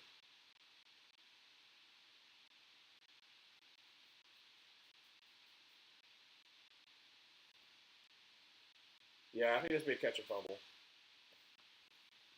Emmanuel, it does end up doing 30. If he does end up doing 30-30, and oh shoot, I'm sorry.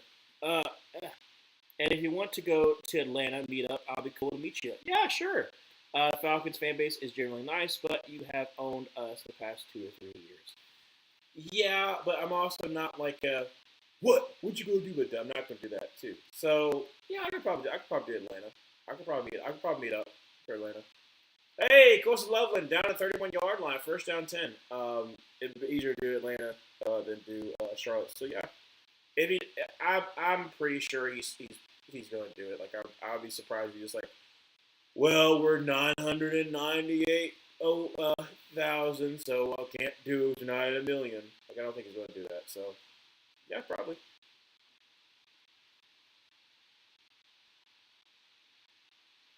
I'm glad that we finally have some semblance of offense from the Bears. So under center, I formation. Gonna be a flash pass, rolls out, throws. That's because we close 11, 20, 15, and down about the 13-yard line. Well, they marked 14. Anyway, still first down 10. First down 10 to the 14-yard line for the Bears.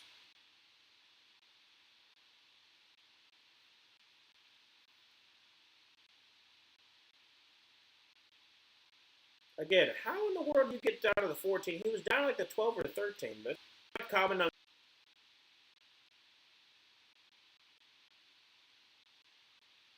Well, okay. If he's still due in June, I'm trying to make sure I don't have any vacation plans in June. I know I have certain things that I'm doing in July. I mean, you'll post things like what he did before. I can't remember what I have planned this summer. Gonna be a handoff, and that goes absolutely nowhere, bro. Handoff to DJ Moore. You want to? Why? You are down by 18. Just do like. Not. I'm not saying simple plays, but plays that have worked. Have you ever 4th and 13? It's hobbled. It's not get any worse. Knock on wood. Just the way that he just stepped. Soldier Field. Soldier Field trying to trying to take your man. Oh, baby, that's an ankle. That is an ankle. Kick is up and kick is good. 21-6. That ankle went full whomp. It went full whomp. Yeah, yeah, no, you guys. It's 21-6. It's not looking good. It's not looking good.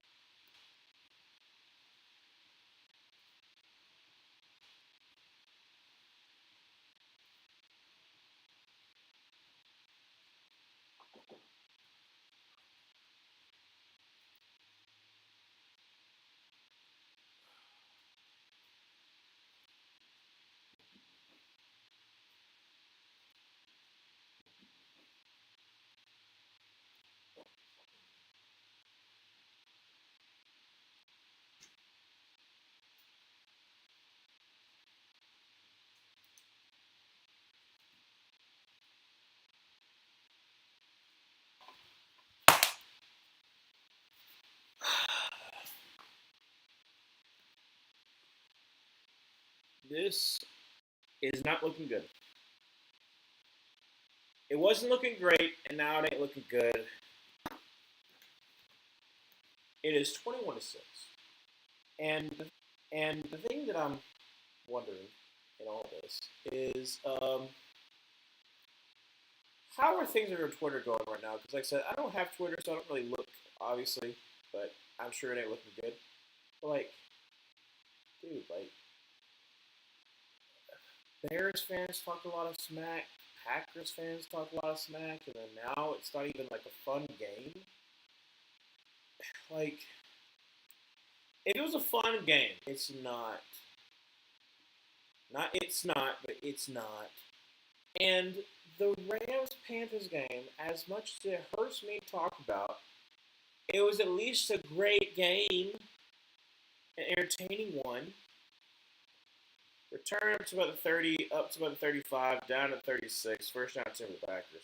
Like, that's what I'm saying. It makes it hard to really commentate. And now we got a flag, probably. What now they're trying to figure out who hit who. This is ridiculous. This is just ridiculous. I just can't.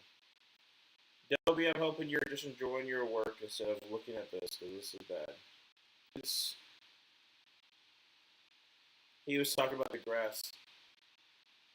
Yeah.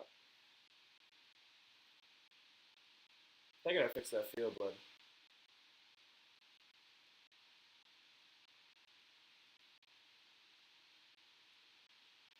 Full pistol gonna be handed to Josh Jacobs, who's gonna get about a yard.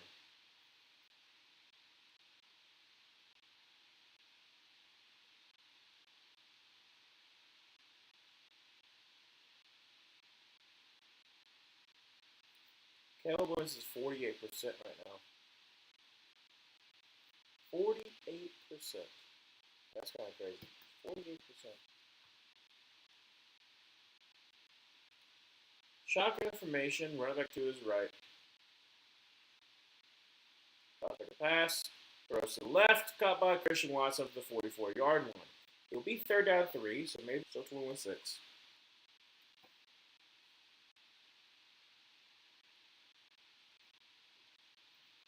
6. Bears fans got some time. It is 8:39 left on the 3rd. is 21-3. 21-3. 21-6. If you could, that's the key word, drive down the field, score a touchdown, then it's a one-possession game. Well, 7-point game.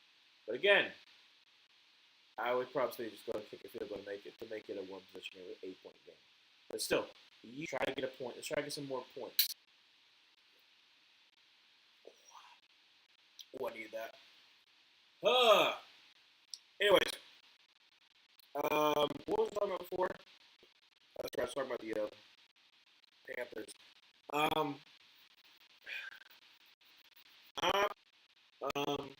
Safety wise, there's not a lot of free safeties that I really like.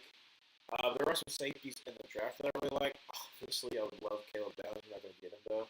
But you better believe that if Caleb Downs gets somehow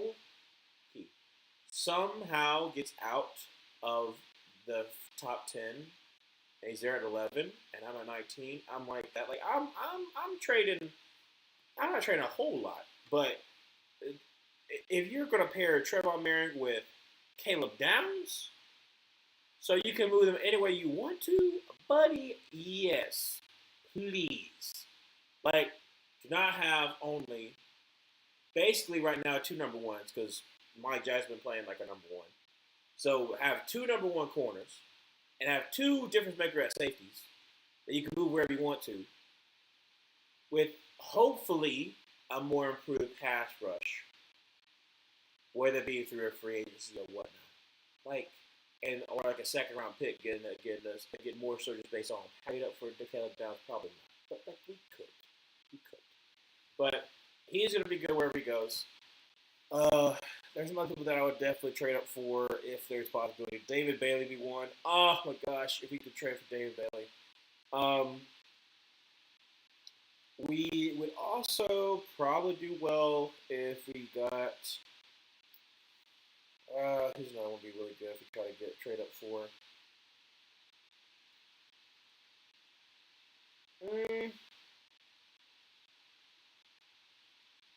That's the main one I've been thinking about. That's one that's like relatively understandable we could possibly do. But first down 10, rolls out to his right. He's going to throw across the middle and caught us with the 40 and down to the 43-yard line. Luther Burden. Excuse me. Again, burping. My bad. First down 10 to the 43. All right, now I can actually get into this game because now it's getting a little more interesting. So first down 10 from the 40. Like I said, they're attacking the middle. Nice little layered pass by Caleb Williams. Under center, I formation. Got the 45, maybe. Be second down 8. 7:40 left to go to third. Still 21-6, but if I can make that happen, Bears, much appreciative. We don't want no blowouts.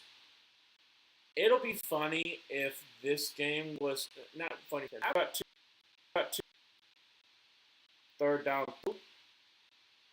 Third down, poop. For the Bears. I got 3 tight ends set to the right with DJ Moore on the side on the line of scrimmage. Kyle Monangai in the backfield. Gonna be a handoff. Kyle Monangai is gonna easily get the first down up to the 45-yard line. And a little bit of Packers player is down. He is hurt. Either something like a lower leg injury. Also, there was a flag, and I believe it's because someone attempted to jump on the pile. Yep. Keyshawn Nixon. That's a penalty, unnecessary roughness, because you can't be leaping on people like that. So push him on forward. Now, they absolutely just washed down the defensive lineman. That was great. That was a good job of the offensive line. Yeah, right here. Yep, you can't do that, Keyshawn. But right now is that – who is that was down? Is that Cooper who's down? I think it's Cooper. I think 56, yeah, 56 Cooper. Ooh, Edgerrin Cooper's down. That sucks. That sucks real bad for the Packers.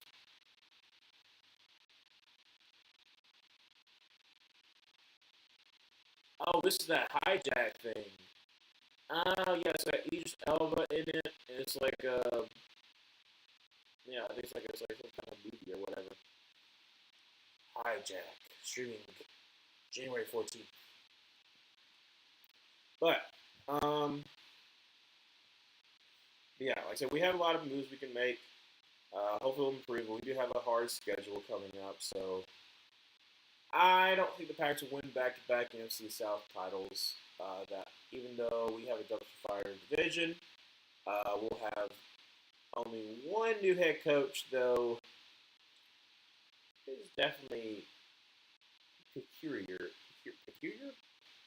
Maybe Todd Bowles like, okay, that I needed a linebacker to be able to do what I need to do, and unfortunately, Lavonte David doesn't have the legs anymore. Just let me do this. We'll get the defense back on track. We'll be healthier, and the offense will still be good, and he'll still win the NFC South. How about that? Maybe that's his pitch. Maybe that's his pitch. I don't know. Where is Bobby Petrino coaching now? If I'm not mistaken, I'm pretty sure isn't he the new OC at North Carolina? Isn't he? Isn't he the OC? And you have Bill Belichick. Isn't he the OC? And you have Bill Belichick, the head coach of North Carolina. So you have two old curmudgeons who has a lot of controversy, especially in recent years. Bobby Petrino was more. It was more so 2012, but of dating younger women. I put that bluntly. Yeah, I'm pretty sure he's the OC at North Carolina, or I knew he was getting an interview, but I think he's there. But who knows? Might be good. Might be good for North Carolina. He still has good offenses. As terrible as a person he is, that's the reason why he still gets job opportunities because his offenses still work. First down 10, 6:20 left to go in the third quarter, 21-6. And we run down the field up to 30. So, pistol formation. Like I said, loving the motion. Going to be a play action pass. And try to step in the pocket. Is going to scramble. Throw down the field up to the 25, to the 20, up to about the 15 or 16-yard line. Swift is down the field. First down 10 for the Bears. So maybe, just maybe, we can get something done. Make this a more interesting game. Please. We are begging you.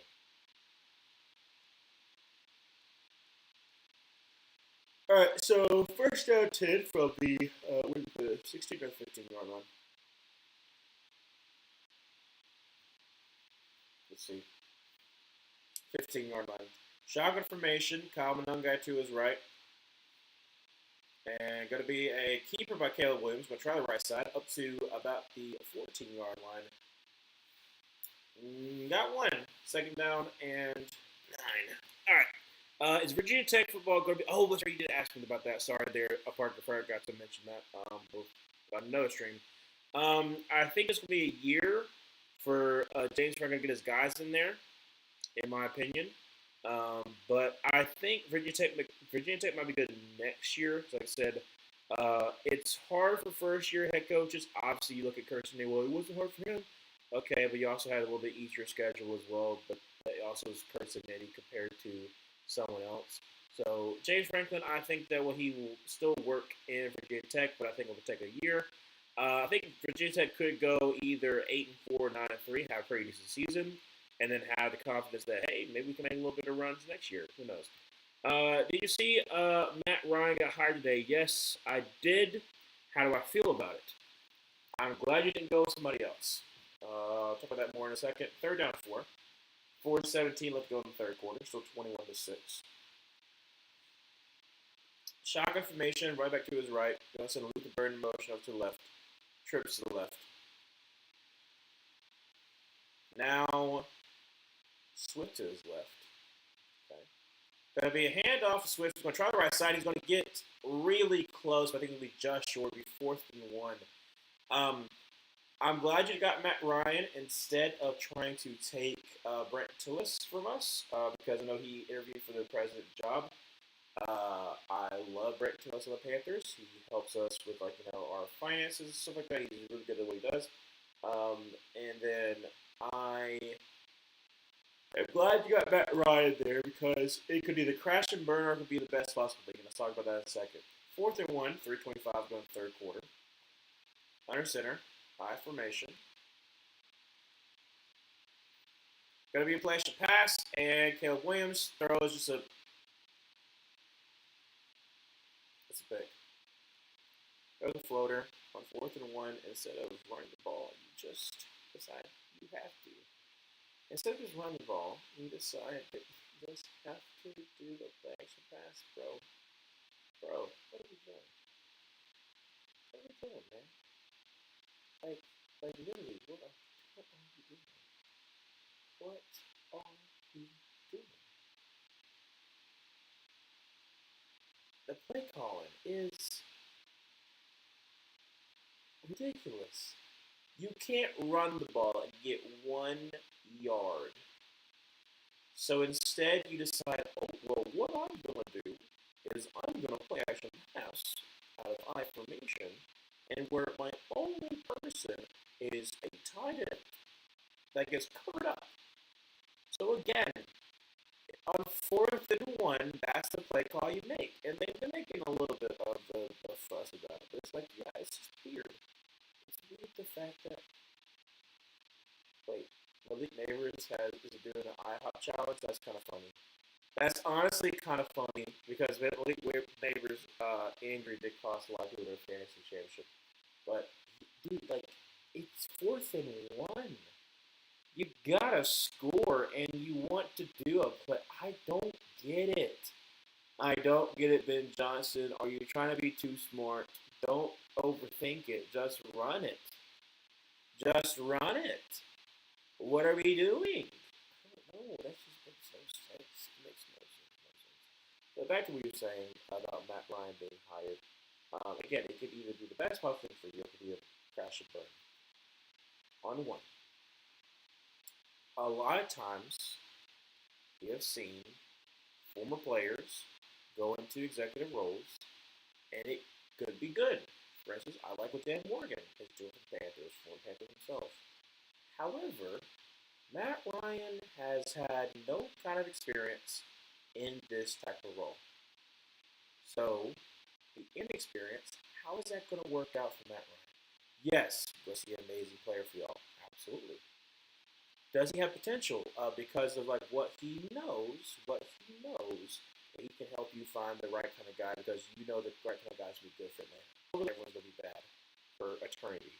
Then obviously, we still will lose respect regardless. So I want people to be good. I want us to be better. I want them to be better as well. I want us to be slightly better. That's all it is. So I hope it works for you, but there's no guarantee. What? What is this? What is going on?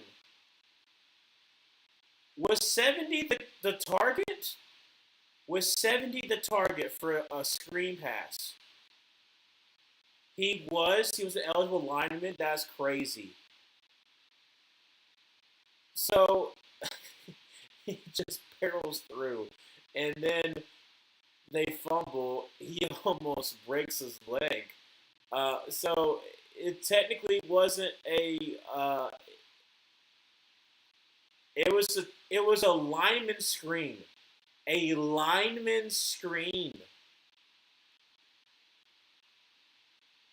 bro.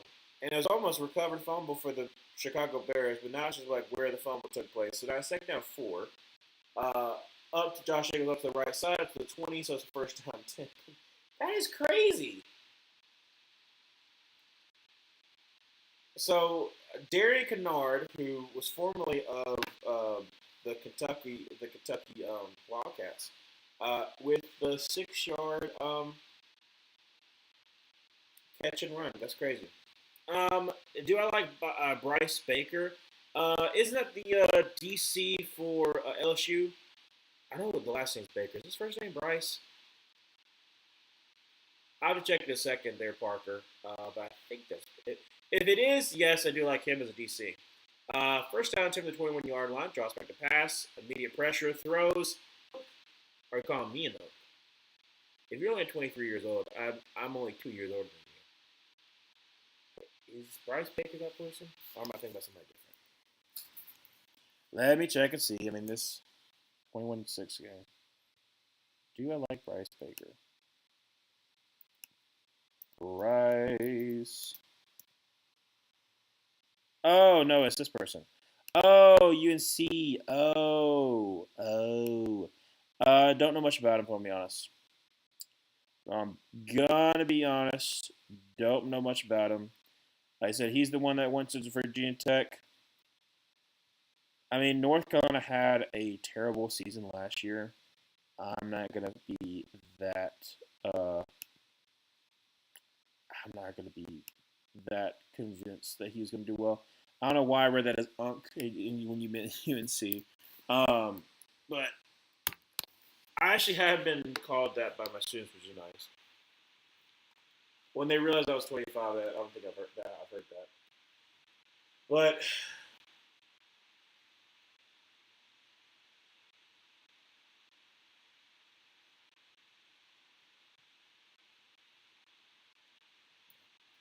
I like I said, I watched like the UNC like one UNC game, and it was the Texas. It was I said Texas Christian. It's the TCU game. So I don't remember him having that great of a season. I don't know them. I don't really keep up with how the high school groups do unless it is Auburn. Um, so I do not know. Third down 20 because of intentional grounding from the 11-yard line. Draws back the pass, and Jordan Love's going to throw a screen and up to the 20, up to the 22. So the fourth down and 9. Got to play this ball away. Still 21-6. This is this is what I'm saying. Like when it's a blowout in a playoff game, and because you want to make it to the next round, like the team that's up doesn't want to bear the other team to the ground because they want to make sure that their team is healthy, and they don't want to do anything that's going to jeopardize that. And unfortunately, the Bears are not making any moves right now, so it's sucking right now. Punt underway. 50, what not 50, sorry, 44 seconds. Return from about the 28 up to the 30, up to the 35, up to the 50, up to the 45, 40, and he's going to be out of bounds at the 37-yard line. Now, was there a flag for a block in the back? So I saw a flash of blue. So I'm glad it wasn't a flag, but it's 35 seconds of the third quarter, and the Bears have a chance. Grunkenmeyer. Grunkenmeyer was at how was Grunkenmeyer at? I watched one of his games. Where is Grunkenmeyer? Shoot, where is Grunkenmeyer from? I recognize the name Grunkenmeyer because wasn't he? It was the one of the bowl games I watched. Penn State. That's what it was. Penn State. So he went from Penn State to VT. Was it? I don't know. Maybe it might have been the Penn State Clemson game. Was it that one that I watched? I don't know. But Grunkenmeyer sounds familiar. But like I said, I'm gonna be honest. Some of them are not really like they'll be fine college football QBs, but I'm not thinking they're gonna be really difference makers. Caleb Williams throws, and that's going to be incomplete. Third and 4 from the 30-something yard line when we come back. Again, it is 21-6. This has been an awful playoff game. Packers Bears. Shame on you. We all deserve better. Excuse me. After what we just witnessed with Rams Panthers, and you bring up this stinker. Absolute stinking of the game. Eat you. We hate you. I don't know. Yeah, Grunkenmeyer, don't feel that great about.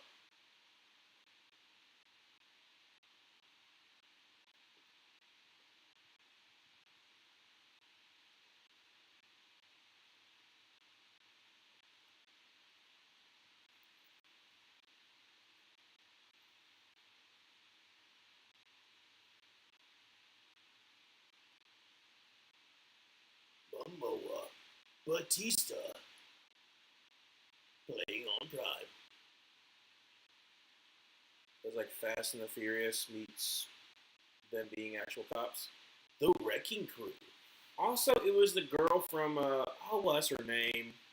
It's like Monica Bortolini or something like that. I don't know what her name is, but the one who's from Deadpool, the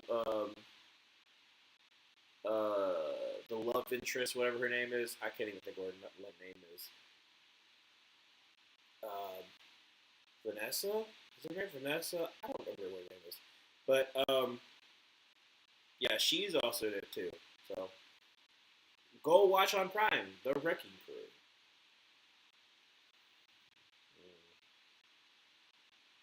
Elite for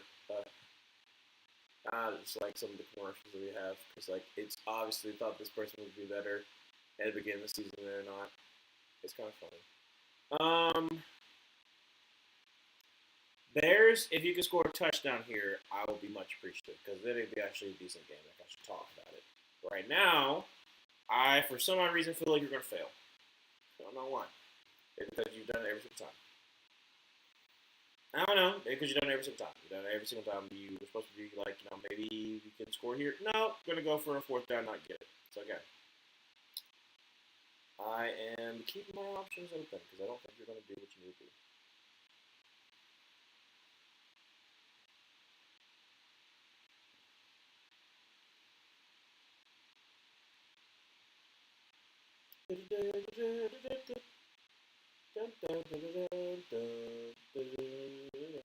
I know it's not the prime thing, whatever, but I'm doing it anyways. So, shot information, going to be a handoff, and that's going to be get the first down up to the 24-yard line. So that's be Kyle Manungai gets 5 yards. First down to the 24. Still 2-6, but Bears driving, so hopefully we can get something good. Keyword is hopefully. The Packers have 29 total yards. They're still in control of this game. That second half, 29. I formation, going to send Cole Kmet in motion over to the right. 2 tight ends to the right. Going to be a play action pass, and going to throw, and that's going to be great defense there by McDuffie. It's going to be second down 10. Goodness. Do I like Ahmad Hardy? Yes, I do. I know how much you like him as well, because like I said, he's amazing. Like I said, you got him as a transfer out of was he from Louisville? Not Louisville. Was he from Louisiana or Louisiana Lafayette? There's from one of those schools in the small schools in Louisiana. But it was amazing there as a freshman. And you get him as a transfer as a sophomore then. But he has amazing, he has great awareness. So, in your zone scheme that you like to run with Eli Drinkwitz, obviously you have a run that has to make little cuts. He's the kind of guy who can do it. He's got great contact balance. He's got great breakaway speed. Is he 4-3 blazing? No, but he's like a kind of guy that you still have to make a good angle to try to catch him. So, and him being powerful, he is going to be probably one of the best running backs to come out of the draft next year. Fumble, oh my gosh, how much worse can it possibly get? Fourth down to the 34-yard line. Lucas Van Ness forced the fumble. This is ridiculous. This is ridiculous. Like, what can I possibly talk about? Ozzy, I was talking you up, Ozzy. I was talking you up, and you got bull rushed by Lucas Van Ness. Well, really not even bull rushed. Right by you. A field goal. Because it's 4th and 19. Kick is up, kick is good. Again, field goal. 13:29 left to go to the 4th quarter. You're still down by 2 scores. This is 4th and 19. So again, this is ridiculous. This is really ridiculous. It's crazy. I want to check up on Dobie. I really hope he's doing okay mentally. Yeah, I do too.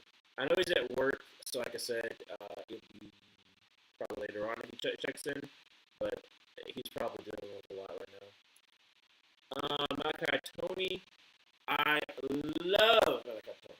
He's a freshman, so like I said, he's got a whole lot of growth he can still do at Miami. Now, who Miami gets as a transfer will be important.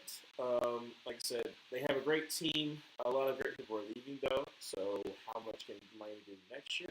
But Malachi Tony, for as small as he is, because he's not like a physically imposing player, like he has amazing play strength because he's a great blocker.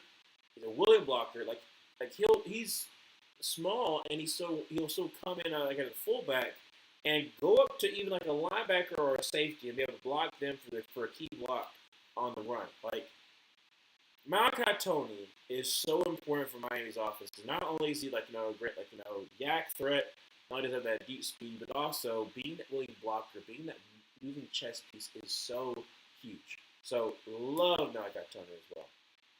And then you're asking about Mark Fletcher. I think he is definitely more so just a bruiser than anything else, which is definitely something that you need. As far as like how I project him in the NFL, I mean like he can possibly be like if someone needs a power back that they don't have right now, then Fletcher would definitely be your guy. But that's about it. Like he's got obviously like I say he's a big dude, so he's got power. And he's got some hands on him as well, so it definitely helps. But is he like a shifty kind of dude? Is he like, make you miss? More like a power right through you, which is definitely something you desperately need. But I think as far as like him being for Miami, it's a huge part of like, if you can get Fletcher with your great offensive line, take the pressure off of Carson Beck, like that's what you do. And like this was kind of working for him so far. Do I like Carson Beck? No, I don't like Carson Beck. I've never liked Carson Beck Parker. So, started off as being a hater, I'll admit. Former Georgia quarterback, me being an Auburn fan.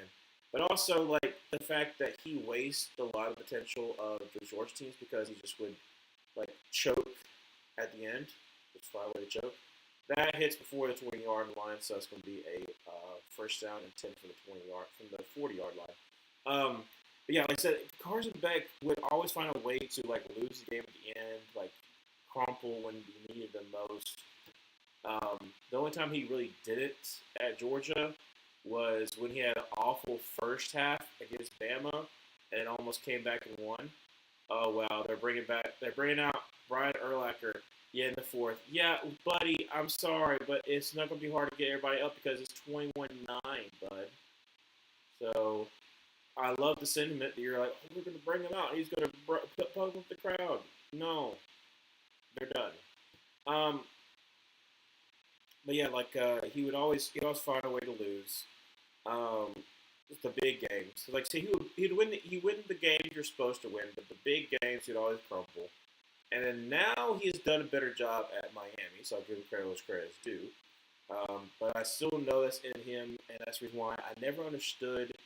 I understood he had the tools, but I didn't understand the infatuation of, especially like last year. There's a lot of people thought that, oh, Carson Beck was like QB1. I was like, really? Really? I was like, I don't know about that. But then again, I mean, like, I thought that, Garrett Nussmeier was going to do, I declared, so that was fair. That was a great prediction by me. But I thought that Garrett Nussmeier was going to do good in his second year as a full starter, and that did not happen. So, I mean, like, there's been some, like, QBs I thought they were going to do better, and then they basically kind of fell apart. But part of the problem, going back to his left, and draws back a pass, bringing the blitz, throws across the middle, and incomplete. Great job there by Jalen Johnson to break that away from Christian Watson. So, third down, 10, 12, 57 left in the fourth quarter, still 21-9. Do I like Mario Cristobal? I do. Like I said, I think that he's done a really good job as far as like getting Miami back to where they need to be. Recruiting the area, like making sure that you have all these very highly talented guys stay in Miami was something that was huge for the U back in the day. he doesn't want there to be the U anymore because, like I said, that's too high expectation. That's not gonna be able to be real. Like you're not gonna have that run that you had. Just because like college has kind of changed that way. Drops back a pass and throws out of a sack. That's gotta be intentional grounding. Um, but like I said, he's the guy that brought Miami back to where it needed to be. Him being like from Miami as well, but also him being like a Nick Saban disciple also helps too, like knowing how to build a program. So I do like him. Do like him for sure. There we go, Dobie. There we go, Dobie. How you doing? I have somebody driving me home. I was in tears at work over the grill. I can't keep doing this.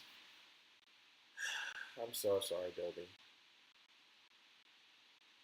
The good news is that yes, you might down by 2 scores, but there's still a chance technically. The way you said that Erlacher wouldn't pump up the crowd is so teacher coded. LOL. The same way a teacher would tell a student with 34 they can't do anything to get them up to an A. Really? Is that how it sounded? I didn't think that was how it sounded. I was just being like just so matter of fact with it, I guess. I mean, if I was a fan and I was at like, I mean, obviously I'm still gonna be pumped up, but like if I'm a fan, I just had to pay 200 something dollars, and then like Cam Newton came out and it was like waving a towel and being like, we're pumped up. I'm like, yeah, I'm gonna try to, but I'm also upset that we're playing so terrible right now. But again, you still technically have a chance. Like you gotta score twice, but you still have a chance. Uh, yeah, like I said, I feel bad for you, Bobby.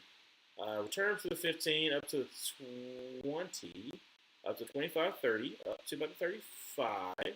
So Duvernay does get up to the 35-yard line. You got 12:38 left to go in the fourth quarter. You're only down by 12, so manageable. You just got to score twice. Well, 2 touchdowns. But, like, it's still manageable, technically. Whew, my head is hurting. Ah! Oh, my head is definitely hurting. Oh.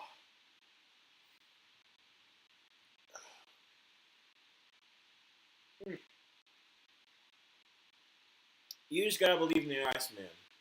Okay, I'm gonna try to believe him right now because right now I might be whisked away on dreams. Um, so maybe who knows?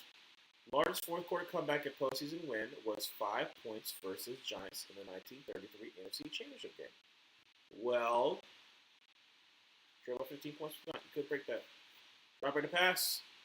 If it happens, it will be something we talk about for many, many years. Only a four-man rush. Rolls out to his right. Caleb Williams is going to try to run for the first down. Get up to 40 and cut back inside to the 45. So first down 10 for Caleb Williams up to the 45. 12-20. Let's go to the fourth quarter, so 21-9. But Bears are hopefully going to be able to drive. Do I correct Nitty? Yes, I do. Like I said, I think obviously he had to kind of like talk his crap a little bit, just kind of get people to kind of respect him at first. But he's definitely proven it. Throws to the left side, caught as we Colson Loveland up to the 34-yard line. So once again, the Bears are driving down the field. But we've said it again and again. You've been able to get down the field, but once you get close to the red zone, you freeze up. Can you actually do it? Can you actually drive and score a touchdown? That will be determined. Yeah, cursing Nitty, like I said, I don't like they're saying he's the next Nick Saban right now. I think it's a little bit too early, but I understand the sentiment. 5-8 rush throws as we end complete a little bit too high for Roma Dunze. Second down, 10, 11, 30 at the end of the fourth quarter.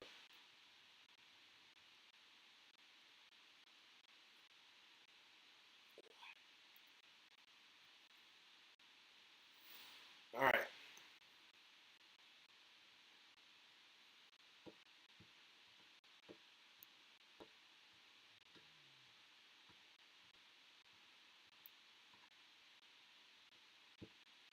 Under center, 2 tight set, Swift in the backfield. There's a Cole command motion up to the left. Play action pass.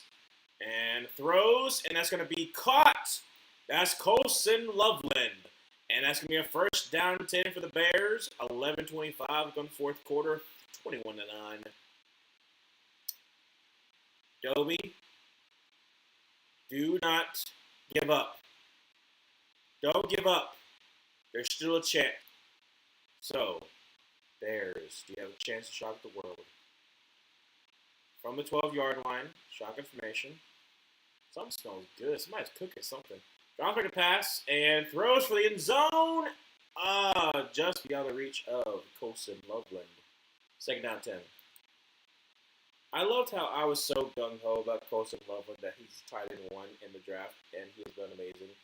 That my prediction has come true. Like I say, Tyler Warren is the utility guy, and both of them are very, very good, but Colson Loveland is more of the tight end. Is Ole Miss football going to be good next year or not? It depends. I'm going to be waiting to see who they get in the transfer portal, who all this kind of stuff, because right now a lot of stuff is to be determined for Ole Miss.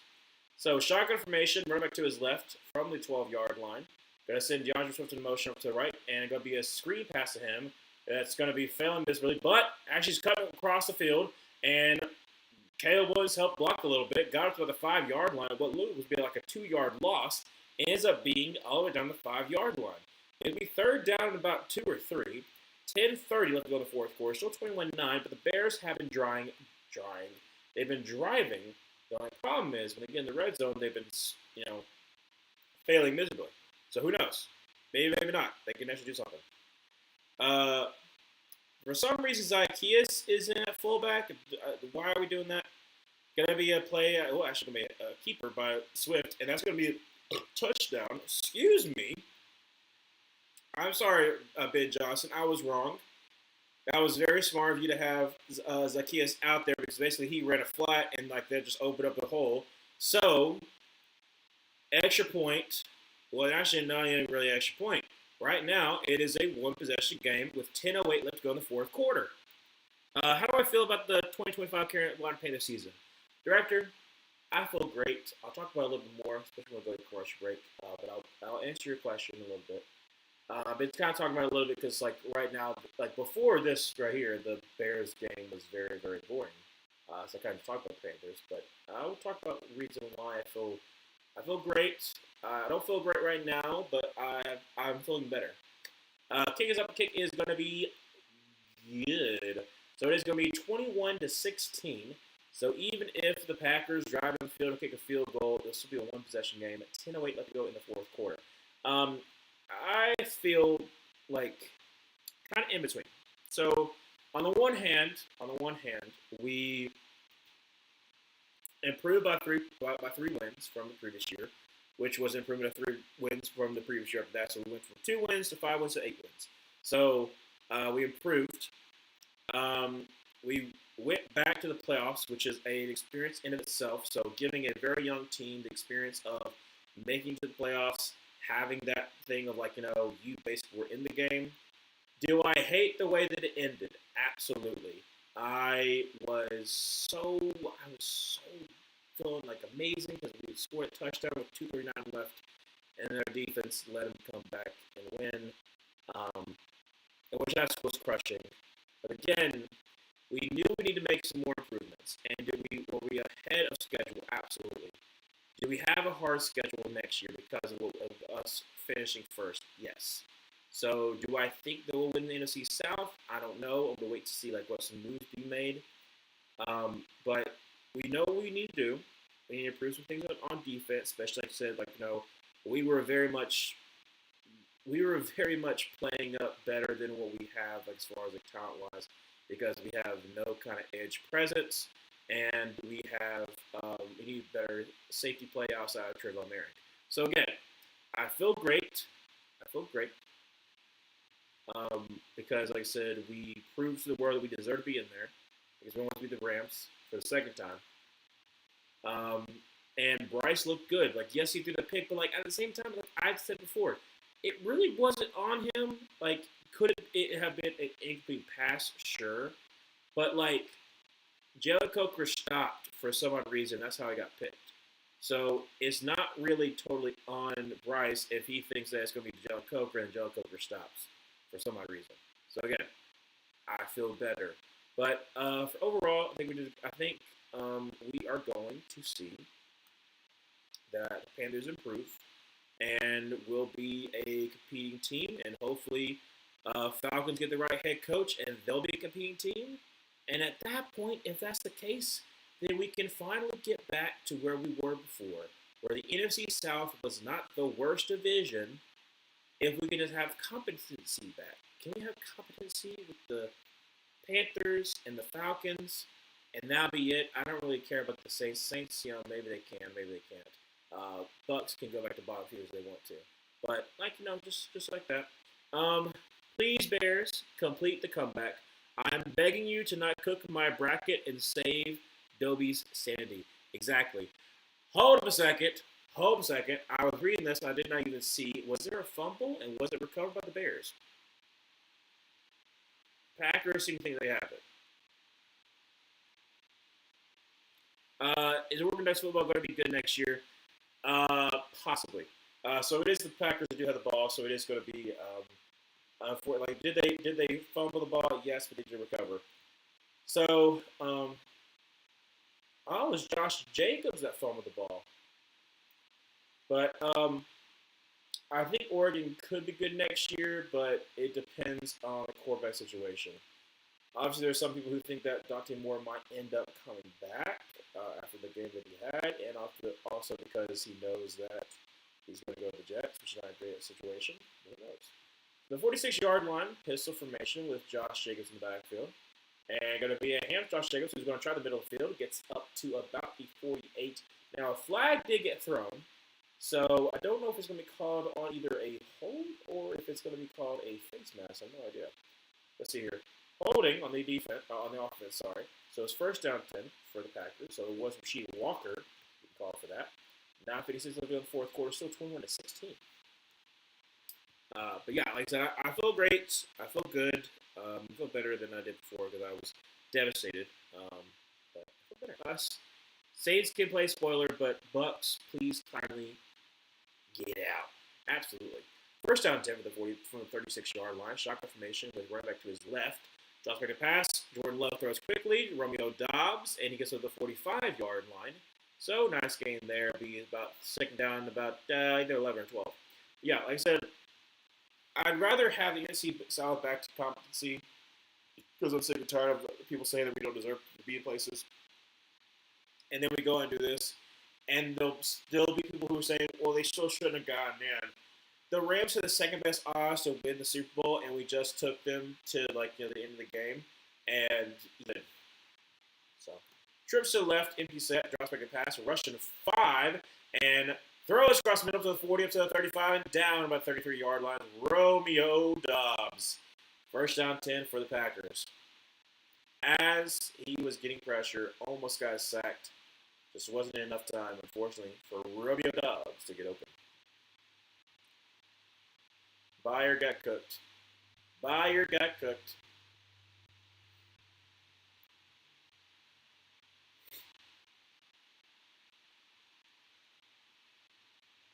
All right, under center. Two tight ends to the right. That's the Matthew going to motion up to the left. And going to be a handoff. That's going to be to Josh Jacobs, who's going to get it back to the line of scrimmage.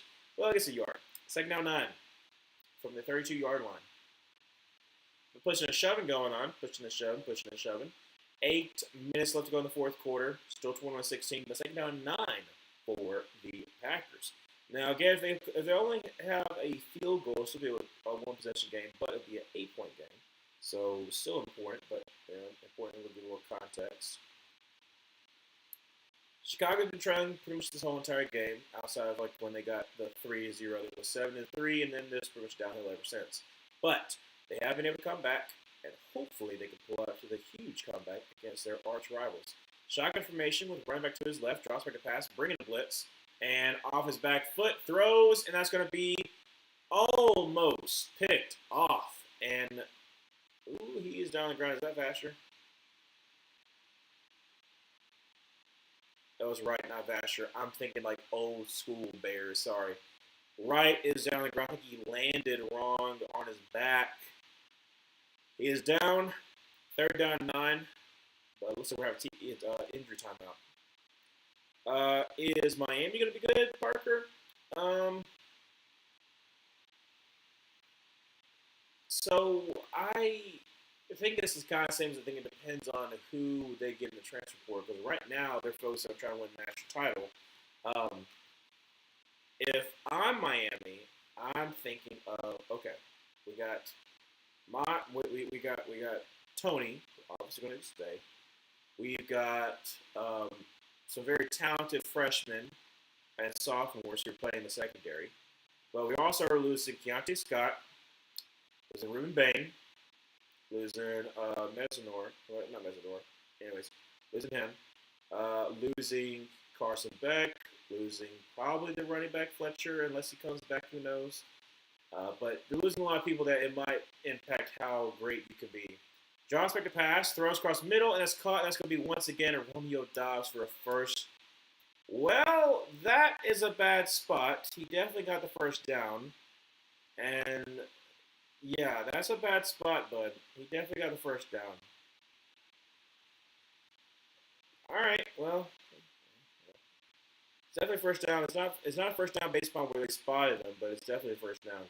Like I said, he gets right there. Like it's an easy first down, but it's a bad spot. They literally spot it by a yard bad.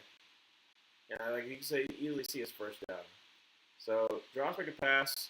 Gonna be a screen pass. Matthew Golden up to the 20, up to about the 15. Cuts back inside 10. 5 cuts back in and touchdown Matthew Golden. And that right there might be the dagger. 27-16, 6:36 of the fourth quarter. It's not done yet, but what looked like it could be a possibility, maybe not. How much is Mario Cristobal's buyout? I wouldn't worry about that. There's no way he's getting fired anytime soon. I'm sorry, Mario Cristobal could have 3 more years, and he had bad years, and he was, well, no, I wouldn't say that. If he has 3 more bad years, maybe he would be fired, but I was surprised. He missed it. He missed it. So that was an 11-point game. Well, that does make things interesting. All right, so it's an 11-point game. If, and it's a big if the Bears can score a touchdown and a 2-point conversion to make a 3-point game, then the Bears actually have a chance. So maybe not yet. Maybe not yet it is a nail in the coffin. Because if the Bears can make it down the field, let's say in about 3 minutes. So the Bears make it down 3 minutes. And they make a 2-point conversion. They have an 8-point swing. Maybe 3-point game. If they're going to stop and just get a field goal range to try to tie it to go to overtime, the game's not over. So again, I might have been early on my dagger. Doesn't look great. Still a shot. Still a shot.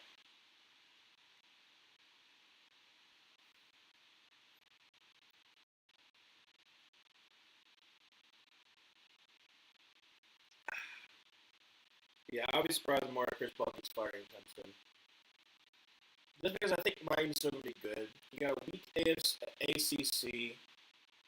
You're going to get talent because you're Miami. And also you got great recruiters like Mario Cristobal has been. So that's what I'm saying. Like, I don't think he's gonna have any kind of problem.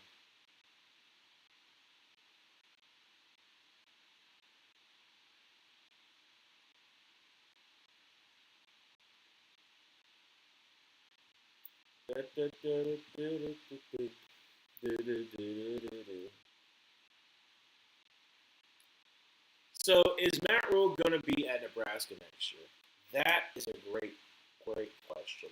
So he got a big contract from Nebraska because there was the rumor that he was going to Penn State. He got to leverage that to get money, and I don't think he really earned it, but it's okay because you're rewarding someone who's just best has been 7-5, which I know it's been a while for Nebraska being good. And so I read the same thing for Auburn. If we could just be consistently, if we could be like 8-4, we would take that for sure. But I don't know. Like because of the fact that he got a big old contract, I don't think they're going to fire him after 1 year. But if Nebraska does bad after Raiola leaves and all this kind of stuff, if Nebraska is like a bottom feeder and they're like 4-8, then yeah, he might get fired. But he just got a big old bag, so I would be surprised if he gets fired next year. Kickoff is returned up to the 24-yard line. First down, 10-24. Dobie, you think at like 8 years old, when the team was just getting dominated by another team, you just think maybe, just maybe, we'll get a turn. I'm at 40, and I don't know if we'll ever get a turn.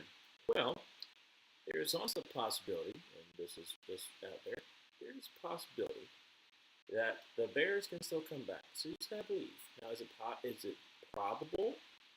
Maybe. But is it impossible? No. So again, you gotta believe. Shotgun formation on the 24-yard line. Running back to his right looks like Kyle Monengai. Drops back a pass, and Caleb Williams is going to roll out to his left. Throws on the run, and that's going to be caught by Rome Odunze up to the 41-yard line. First down to the Bears.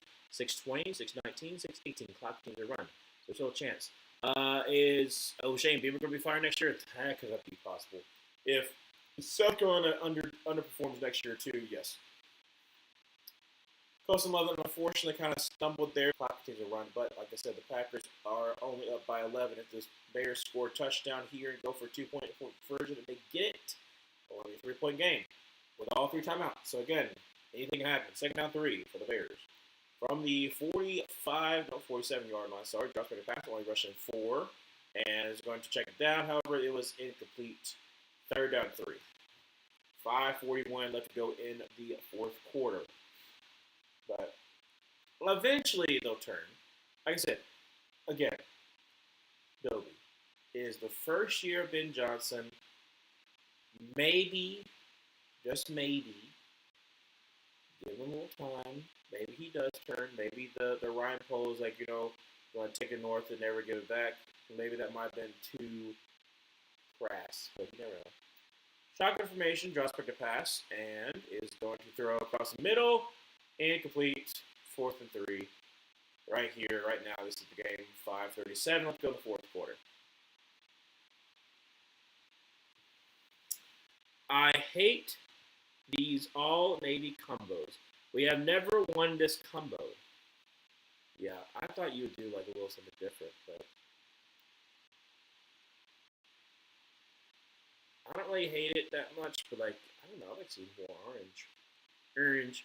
So 4th and 3, shotgun formation, trips to the right, snap over his head, but thank the Lord it was a snap over the head, because it would have been an awful play. Oh my gosh!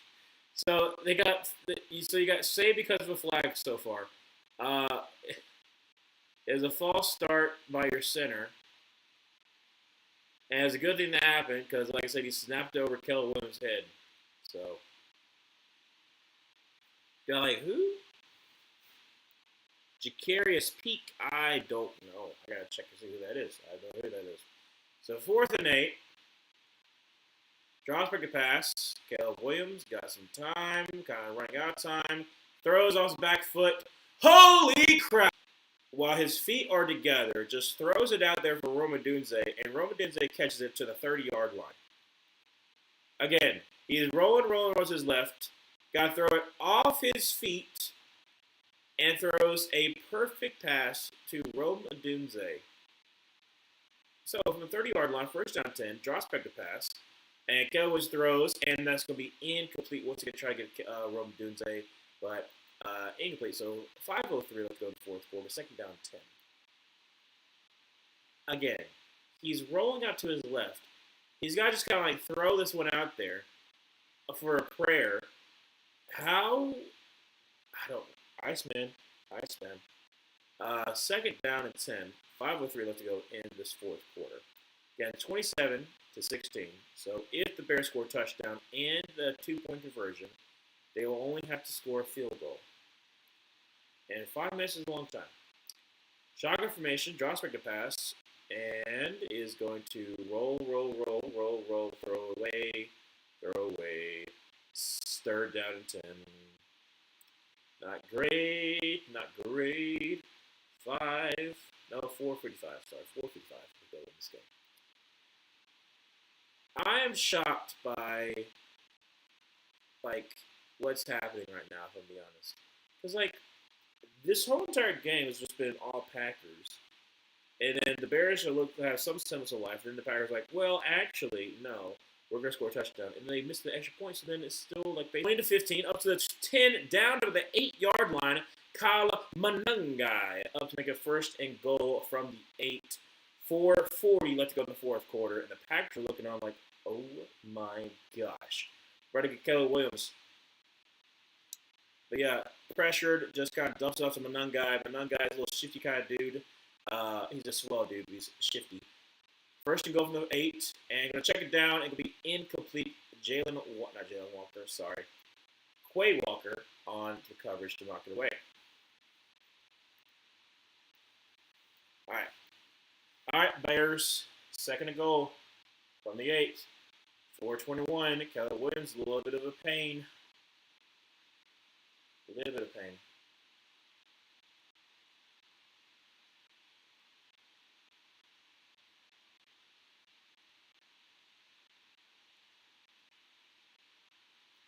Shotgun formation. Kyle Manungai to his left. Draws back a pass. And is going to throw for the end zone. It is a touchdown to Zacchaeus. He's getting down. Bears have a chance. C.J. Bailey, I'm not sure who that is. Again, unfortunately, I do not know who that is. I might know the face, but I don't know the name. Especially if it's not like a draft eligible guy. I haven't really watched them probably. Or if it's from a smaller school or like a school that I don't really watch. Because I haven't had time to watch them because it'll have the games on. 2-point try. So we're going I formation for this very crucial 2-point conversion. Now we're going to spread out. Shotgun formation with 3 tight end sets. Kyle Manungai at the running back. Drops back to pass. Throws and caught the 2-point conversion. Colson Loveland. There is a chance. NC State quarterback. Oh, then no. I know C.J. Bailey did have some talent, like the North Carolina State wide receiver who was transferring. What was his name? He's one that Auburn's looking at trying to get because he was high school teammates with Byron Brown. But I didn't watch really NC State games, unfortunately, because I haven't watched the wide receiver guys yet. But there is still a chance, Dobie. Dobie, you just gotta believe. You just gotta believe. Now, you gotta believe in your defense to get a stop, but it's still possible. It is still possible.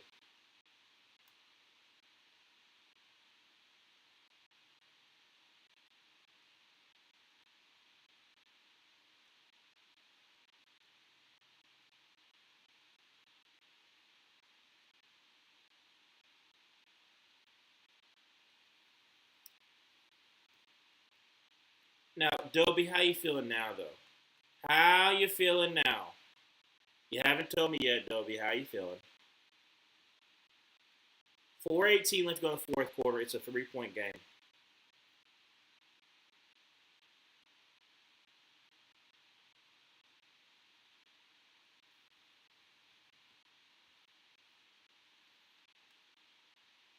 Santos on the boot. This one was 10 to the 15, 20, 25, up to 30. So it'll be first down 10 on the 30-yard line for the Packers. Exclamation point. Do you like Dave Doran? I think he's a decent head coach. Like I said, he's been at NC State for, gosh, how long has he been at NC State? He's been there for a while, hasn't he? But he's a pretty decent coach. Like I said, he's, what would be comparable to? I'm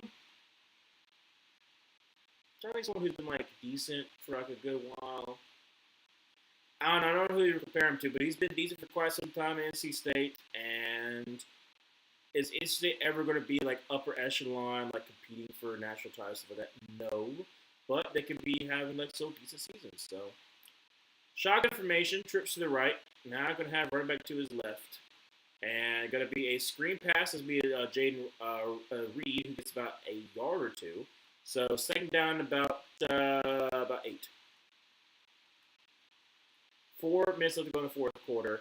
Up by 3. All 3 timeouts for each team, by the way.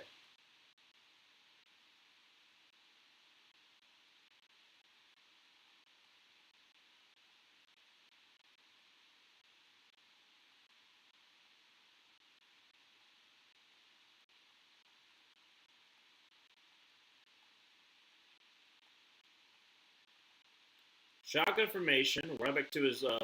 It's going to be Josh Jacobs this time. Drops back a pass. They're bringing the blitz. Throws, and that's going to be caught. Wow! By Rome Odunze. One-handed grab. That's an incredible catch by Romeo Dobbs. Holy crap. Do you like Brian Harsin? No, Parker. I do not like Brian Harsin. That's incredible one-handed grab by Rome Odunze. Holy crap. Brian Harsin will never, ever, ever be able to buy a house or anything like that in Auburn because no one will sell it to him. No one wants to see his face anymore in Auburn. If he tried to come around Auburn, he'd probably booed away. Run by Josh Jacobs. Also, great athletic feat by Jaquan Brisker. All we need is a stop, but all my life, we have never gotten that stop. Yep, like I said, it's over.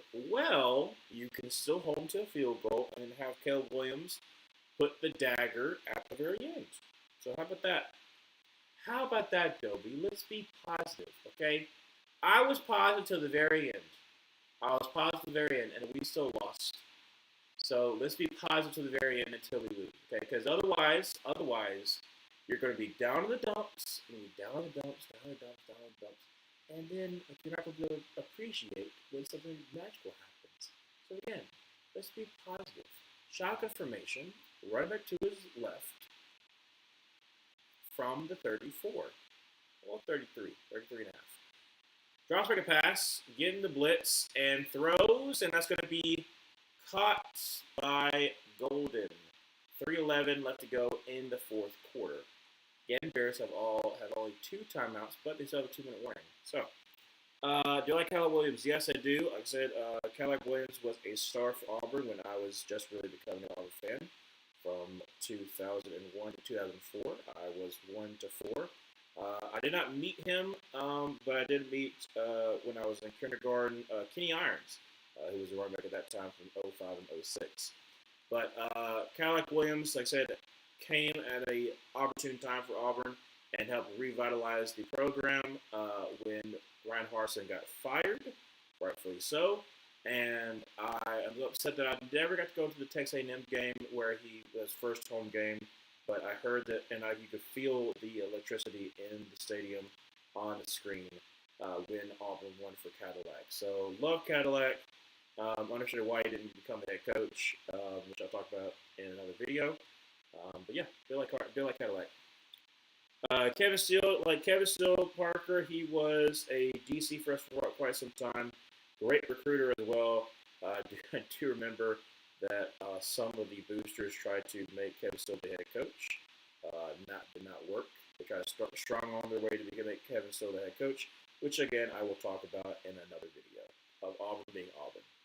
So, second down 10, 3:07 left to go in the fourth quarter from the 21-yard line. Got to hurry up because the play clock is at 4, 3, 2, drops back the pass, bringing a blitz, throws on his back foot, and that's going to be knocked away by Edwards. Third down 10, 1 timeout, 3:02 left to go in the fourth quarter. There's still a chance. But yes, Kevin Steele took over after Will Muschamp was the DC in 2015 before he went on to South Carolina as head coach. And Kevin Steele led some of the best defense we had for quite some time in Auburn. All right, Bears. They're down 10. 3:02 left to go in the fourth quarter. All three timeouts for the Packers. Bears timeout by the Packers. Okay. So, timeout by the Packers. 3:02 left to go in the fourth quarter. 2 timeouts for them. 1 timeout for the Bears. Still 27-24. Hello there, Zoe. How you doing? This has been a weird game. I was trying to think of the best way to put this, but it's been a weird game. Because it's literally been like, it was 21-6 for a while there, and then finally the Bears kicked a field goal, which was like, we'll just kick a field goal. But then they have come back, made it into the game, and where it's not lulled me to sleep, thankfully. And right now we have 3rd down 10 from the 21-yard line. Bears need to stop. Shotgun formation, right back to his left.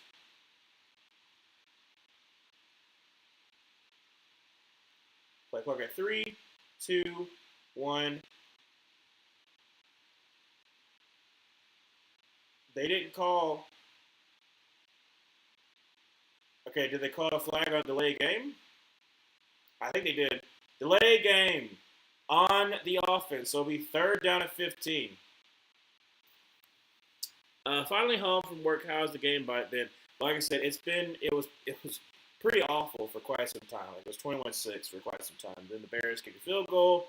Then they were able to come back in the game. But then, a dagger was happening because the Packers scored a touchdown, but then they missed the extra point to make it an 11-point lead, which then the Bears scored a touchdown, got a 2-point conversion, make it a 3-point game. So again, it's been back and forth in this fourth quarter. That's been crazy. So from the 26-yard line, drops back to pass, 3rd down 15. Jordan Love throws for the end zone, and it's going to be incomplete. 4th and 15, 2:56 left in the fourth quarter. Packers have to attempt a field goal to try to make it a 6-point game.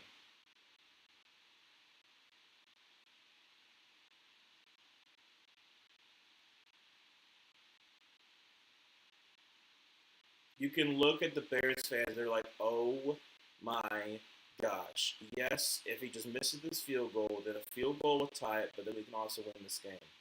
So again, there is still a chance, Dobie. I said to believe. I told you to believe. 44-yard field goal attempt. Kick is up, and kick is no good. He pushed it right. With 2:51 left to go in the fourth quarter, the Bears have 1 timeout, and they still have a chance to not only win this game, but maybe even take it to overtime. So, Dobie, when you asked me, and you said it was over, I told you to believe. You gotta believe. You're like Billy Gonzalez. I have no idea who Billy Gonzalez is. But yeah, he pushed it right. He pushed it right now, Dobie. Dobie, I got to believe, Dobie. You just gotta believe. That's what you gotta believe. Look at Brady Mash. He's like, I missed it. Damn it. How? I know. Wow. Yes. You are still alive. You can still do this. By the leg of Santos to take it overtime, and maybe even Caleb Williams to take it to the promised land. Shotgun formation, draws back the pass, and going to be a flash pass, and it's going to be a screen, but he's running around, throws down the field, and incomplete, trying to get to Colson Loveland, but unfortunately just a little bit beyond his grasp. 2nd down 10, 2:43 left to go in the fourth quarter. Let's go, Bears. Let's go, Bears. Let's go, Bears. Because you know there's a lot of crap that's being talked by some of these Packers fans. They're like, oh, crap, I talked while we were up 21-6 while there was still so much game left. There's still a possibility. Still a possibility.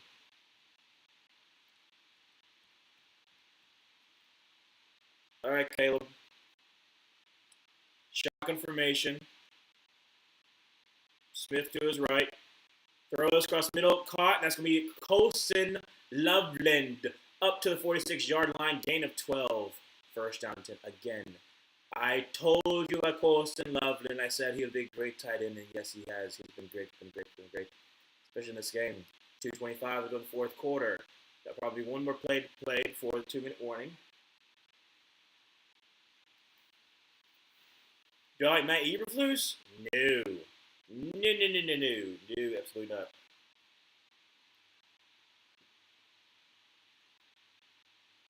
Timeout is called by the Packers. I guess to get to 2 in the morning. But yeah, Matt Eberflus was a DC for the Indianapolis Colts for a long time. And he was, I don't want to say he's carried by high-end talent, but he definitely carried by Shaq Leonard being amazing, and the fact that you had great defensive line back then. Then he goes to the Bears, doesn't quite work out, and then he, at Dallas has one of the worst defenses of all time. So, again, no. That's the reason why I don't like Matt Eberflus, because, like I said, he's a little bit overrated. He was overrated when he got hired by the Cowboys, and even like initially the Cowboys defense, like just mismanaging, like using the defense, like as far as like having like these man corners play more zone. They're better at man. Why are they not playing man? You have to play zone.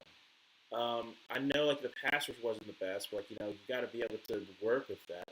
But if your defense is set up for people to be like playing a lot more man because this person can't play zone to save a life, maybe you should probably figure out a way to get pressures. Yes, you're used to having Michael Parsons on this defense, and you never worked with him. But that's the problem, is that he decided he didn't decide, he didn't decide, but like Jared Jones decided to let that one go. So if that was the case, you got to work with what you have. But if your scheme is dependent on these two-man corners who are bad at zone coverage, who are playing zone coverage more than they have all their whole entire lives, it's not going to work. So that's what happened initially. That's the reason why. Come on, Bears, bear down, exactly. Like I said, Bears and solidarity with Panthers. We wanted you to be good because then we traded Caleb Williams basically to you, and also Luther Burden, and also DJ Moore and whatnot. But we want you to be good. Technically, we also Darnell Wright. So again, we want you to be good. Do you like Brian Schottenheimer? I think he has potential. Obviously, his offenses are good. Dallas Cowboys are going to basically be putting all their chips in on defense. So maybe like they could have a better team. I say he basically met the expectation that I had for him, because I had it be 9-8 for the Dallas Cowboys this year, and they went 8-1. So, or they go 7-10, 7-9-1. Maybe they went 7-9. Basically, what I thought they were going to be is kind of like middle of the pack. Dobie. It's been an emotional roller coaster from start to finish, and my safety is dependent on the ending. No, Dobie, don't be saying that. Your safety's all in control. Your hands and feet are inside the vehicle at all times. Okay. Now it might be like a little bit of a whiplash going on because of like the roller coaster ride, but we are not some rinky-dink theme park. Okay, we have safety. We have people you can call, people you can talk to. Okay. Flying home too from work. Good, Dobie, good. Will Titans football be good again? Yeah. Depends on what I would say probably by Cam Ward's third year, hopefully.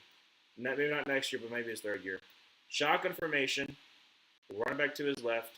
Like I said, Cole commit back to motion over to the left. 2nd down 4 from the 48-yard line. Josh pick a pass. Is get pressure. Rolls it to his right. Is going to throw on the run. And dropped. Be safe. There are people who still care about you. Exactly. Ozzy Trevilla's job is on the sideline. That's not good. So now it's Bennett. So now it is the Canadian. The Canadian is in at left tackle.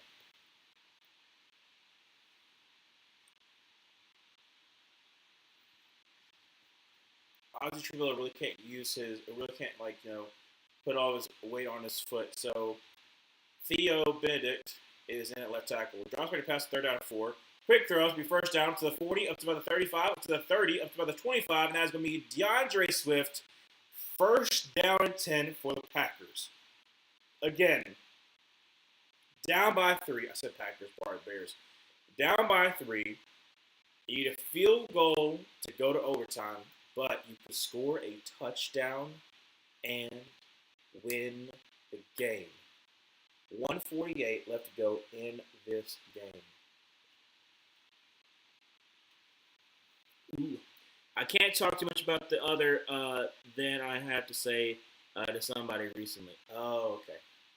Drops back a pass, throws for the end zone, and DJ Moore leads the Bears to the lead.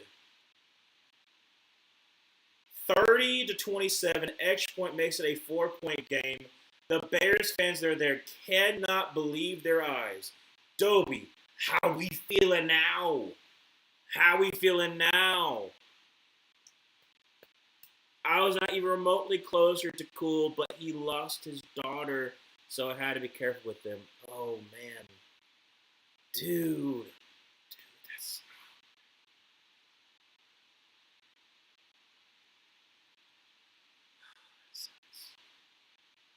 He just lost his daughter. Kick is up, kick is good. It's 27-31. Really? Really? Exactly, Dobie? It is real. It is real. It is real. This is not some fairy tale land. It is real. You are living it. Did I like Cortland Finnegan? Not really. More so, he played for the Panthers for like a year in the 2015 season. Wasn't He was okay. He wasn't the best. He did a decent job, but not really.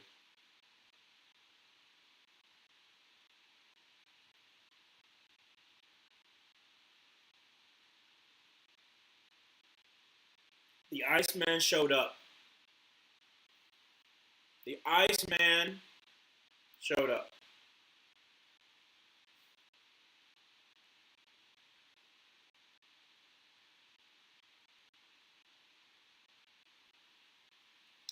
Bear down, Chicago Bears. Exactly.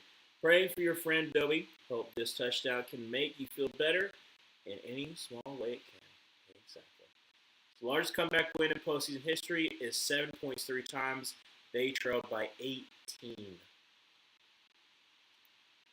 And kick is away. And it's going to be returned from the 5 to the 10, 15, 20, up to the 25, up to about the 27-yard line. Bears defense. You're up by 4. Can you keep them out of the end zone? Do you like Andre Johnson? Yeah, I mean, like, Andre Johnson was definitely a difference maker for Houston for quite some time. Unfortunately, he was never able to, like, get the success that later on Houston teams did because, like I said, he was the second first rounder by the young Texans. So I think, like I said, obviously, I think he deserves to be in the Hall of Fame. Not above Steve Smith, no, but anyways. Let's see here. First down, Tim, the 28-yard line. Shotgun formation, running to his right.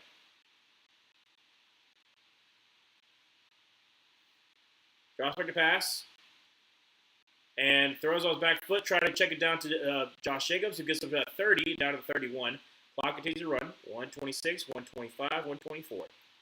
Please hold them. I saw Packers fans send a gif of Arthur Blank getting jiggly with it at halftime of Super Bowl 51. So freak them, yeah.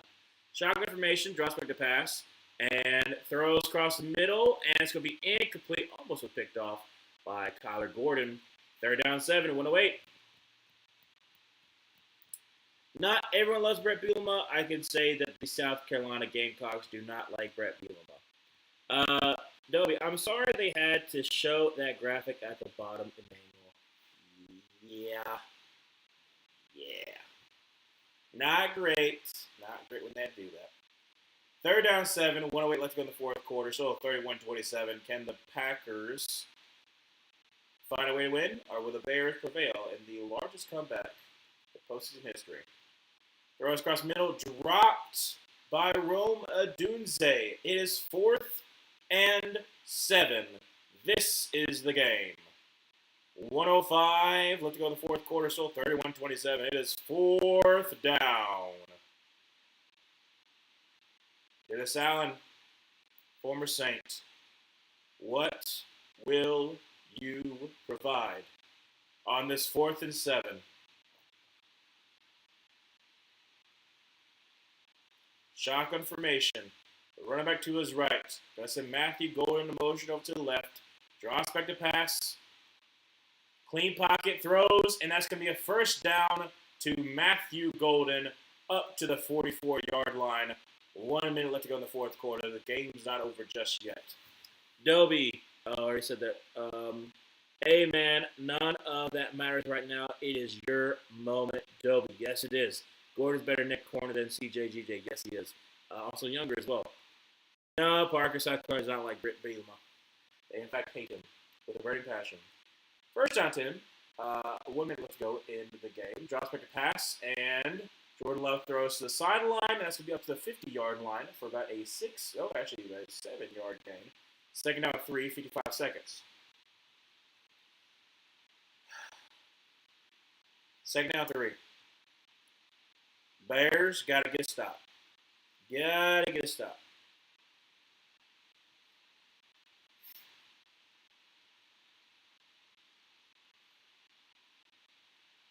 That's a weird graphic. Seeing look the coaches up here. All right, shotgun formation. Running back to his right.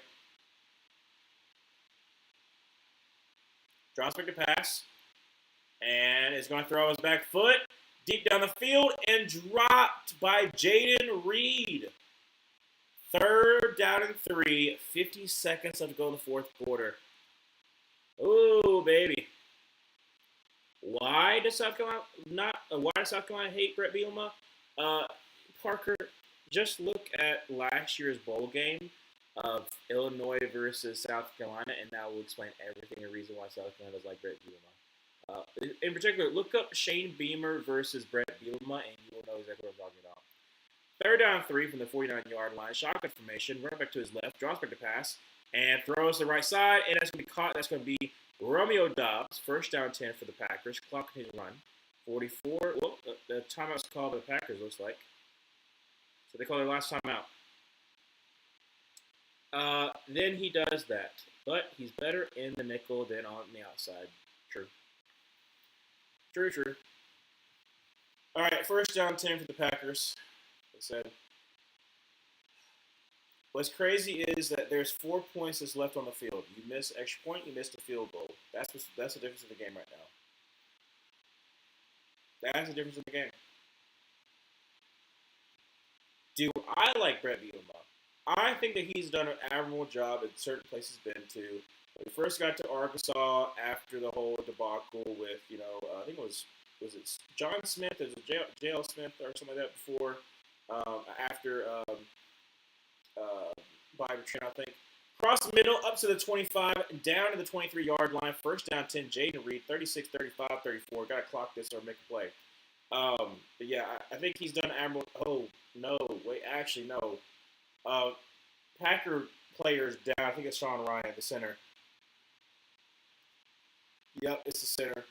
Somehow with his knee. Oh, yep.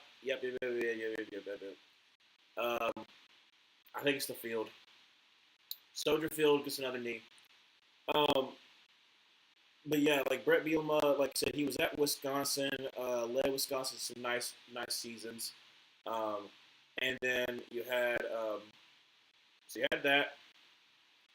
Then you had him go to Arkansas, assemble one of the biggest offensive lines I've ever seen in my life. All of them are like over 6'8", over like 340, like Dan Skipper, who was at the Lions, he was one of those offensive linemen. Since it's 10-second round because you're talking about, so it's 22 seconds. But then eventually he fell off, unfortunately. And there's still some fun years for Arkansas, though. The last time they were relevant. And then, then he's at Illinois, and he's actually had some pretty good success at Illinois. So, Sean Ryan walking on the field. 22 seconds, first down 10 for the Packers.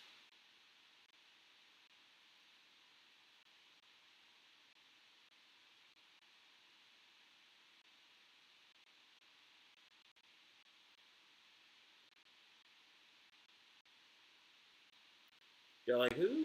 Bo Pelini? Not really. He was a good defensive mind for a second, but not really. Drops back to pass, and Jordan Love throws, and that's going to be incomplete. Almost got to Christian Watson. Second down, 10, 13 seconds. I hope he's okay too, Dobie. I think it was just the knee. Like basically, what happened is that his knee was straight, and then it got hit as someone was coming around. So I think he extended it. I'm not gonna say I'm no medical doctor, so I have no idea. I'm not gonna say it's hyperextended or whatever. But it looks like his leg slipped. He also got his knee hit on on contact. What it looks like. But second down, 10, 13 seconds from the 23-yard line. Empty set for Christian Watson. And are they going to call a false start? Yes, they do. Call a false start.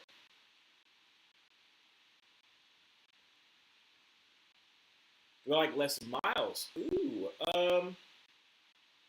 I think with Wes Miles, he had very high end talent at LSU, obviously. Won a national title, got to another, and was good when he was at Oklahoma State before Mike Gundy took over.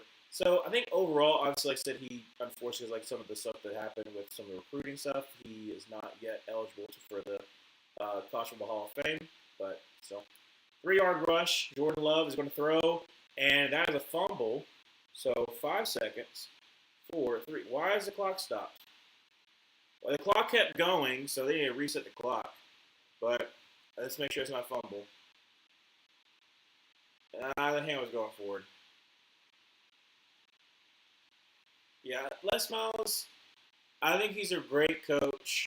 Obviously, like I said, he almost is eligible for College Football Hall of Fame, but I don't know if he's going to get there or not because he doesn't have the wins, unfortunately. Third down, 15, 7 seconds, so technically it'd be 2 plays. Empty set, trips to the left. Drops back to pass, drops the ball, and this is the last play right here. Last play for Jordan Love and the Packers. Throws for the end zone, and it is a dropped interception, but it doesn't matter. The Packers have lost. The Bears came back and won. Down 21-6. The Bears have won. Dobie, how you feeling? It is going wild in Soldier Field.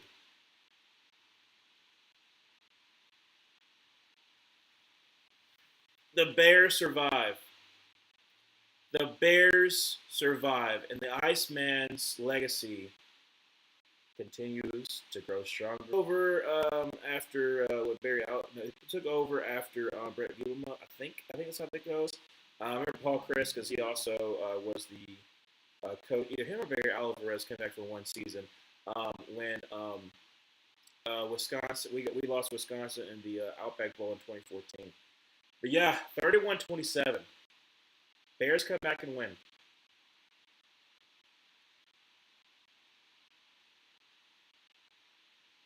That is crazy. Save them tears for another day, Dobie. Your Chicago Bears are going to the divisional round and hosting another game in Soldier Field. Quickest handshake ever. Oh, absolutely, Dobie. Hey, Ben Johnson was like, he's a good coach, but just more so a Group 5 than he is going to be a Power 5. Because I said he was good at UCF, but unfortunately could not do the same thing in Nebraska. But yeah, I can't believe what we just watched. I was feeling I was about to go to sleep because it was 21-6. I was like, yeah, well, I mean, ain't really much going to happen in this game. And then the Bears drove down the field and then had to kick a field goal, and I was like, well, at least there's something. But yeah, the fact that the Bears came back and won this game, I mean, crushing defeat. Crushing defeat. Matt LaFleur, you might get fired. I might get you and don't know if I like it yet. Well, it's definitely interesting. Fourth team to win after showing about 50-plus points in fourth quarter in NFL postseason history. History. The fourth team to do so. Eric Morris. Eric Morris. Eric Morris. No, I'm in tears. Dobie, I am very happy for you, Dobie. I'm very happy for you. You deserve this so much, dude. There's so much. First win since 2010. I'm happy for you. Second most points any quarter of postseason game at 25. Third quarter in 1940 was the most. Exact opposite tiers I would be having at halftime. Thank you, everybody. You're welcome there, Dobie. Dude, I'm so happy for you. I sucks like we both can't be happy for it. We can't be happy with each other because I'm still kind of sad with the Panthers. But we're happy for you, Doe, because I said the Bears won their playoff win streak, losing streak has come to an end. You reset that this year. You're in the first year of what looks to be a great regime with Ben Johnson and a great quarterback and the Caleb Iceman Williams. I could care less the rest of this how this game goes down. This is the best playoff in my lifetime already. Yes, it is. Yes, it is. Somebody's already shirtless. Goodness gracious. All those Bears fans that stayed, oh, that Packer fan, I feel bad for him. He's just sitting there just like are all surrounded by Bears fans. Those Bears fans that stayed, man, they stayed. They stayed. Look at the cheese grater. Cheese grater. Hope the Eagles football wins the Super Bowl this year again. That will be interesting if they win back to back. Congratulations, Dobie. I can live through the Bears for one more week. Yes, you can. Lars ever comeback win versus Packers, trail by 18. That's what's up. Like literally, this is legacy building. This is legacy building for Caleb Williams. Legacy. I mean, like you're in your second year, first year head coach. You're a second seed. You're down 21-6. Everyone's counting you out, and yet, ice in your veins. Come back and win.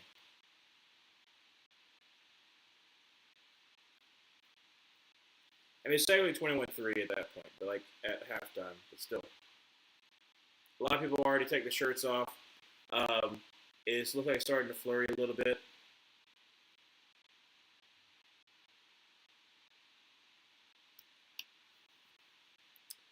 I've seen them go to the Super Bowl. I've seen them lose to this very team in the NFC Championship game. We haven't won a playoff series. It means a lot more right now. Exactly. And you know what sucks? You know what sucks? Their Dobie, unfortunately, is that if the 49ers win, we could have played each other. I'm still not going to deal with that. We could have played each other. Dadgummit. It's okay, though. It's okay. Like I said, yeah, it's incredible for y'all, dude. Like I love they're still like going over and seeing all the people, like showing all the people. Yeah, I'm about to end the stream in just a second. Man, I'm gonna make a Panthers video probably tomorrow before I stream the other three games. I'll be streaming the other three games, but dude, Dobie, if you ever feel down again, check ESPN win probability graphic. It's like a mountain and it's cliff.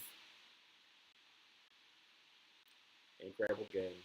Incredible game by Caleb Williams. Incredible game by Colson Loveland and all the weapons that got them there. So, again, thank you so much for watching. I will see y'all in the next one. And hopefully, this playoffs has been full of miracles, full of great games so far. Continue tomorrow. I will see y'all for those 3 ones.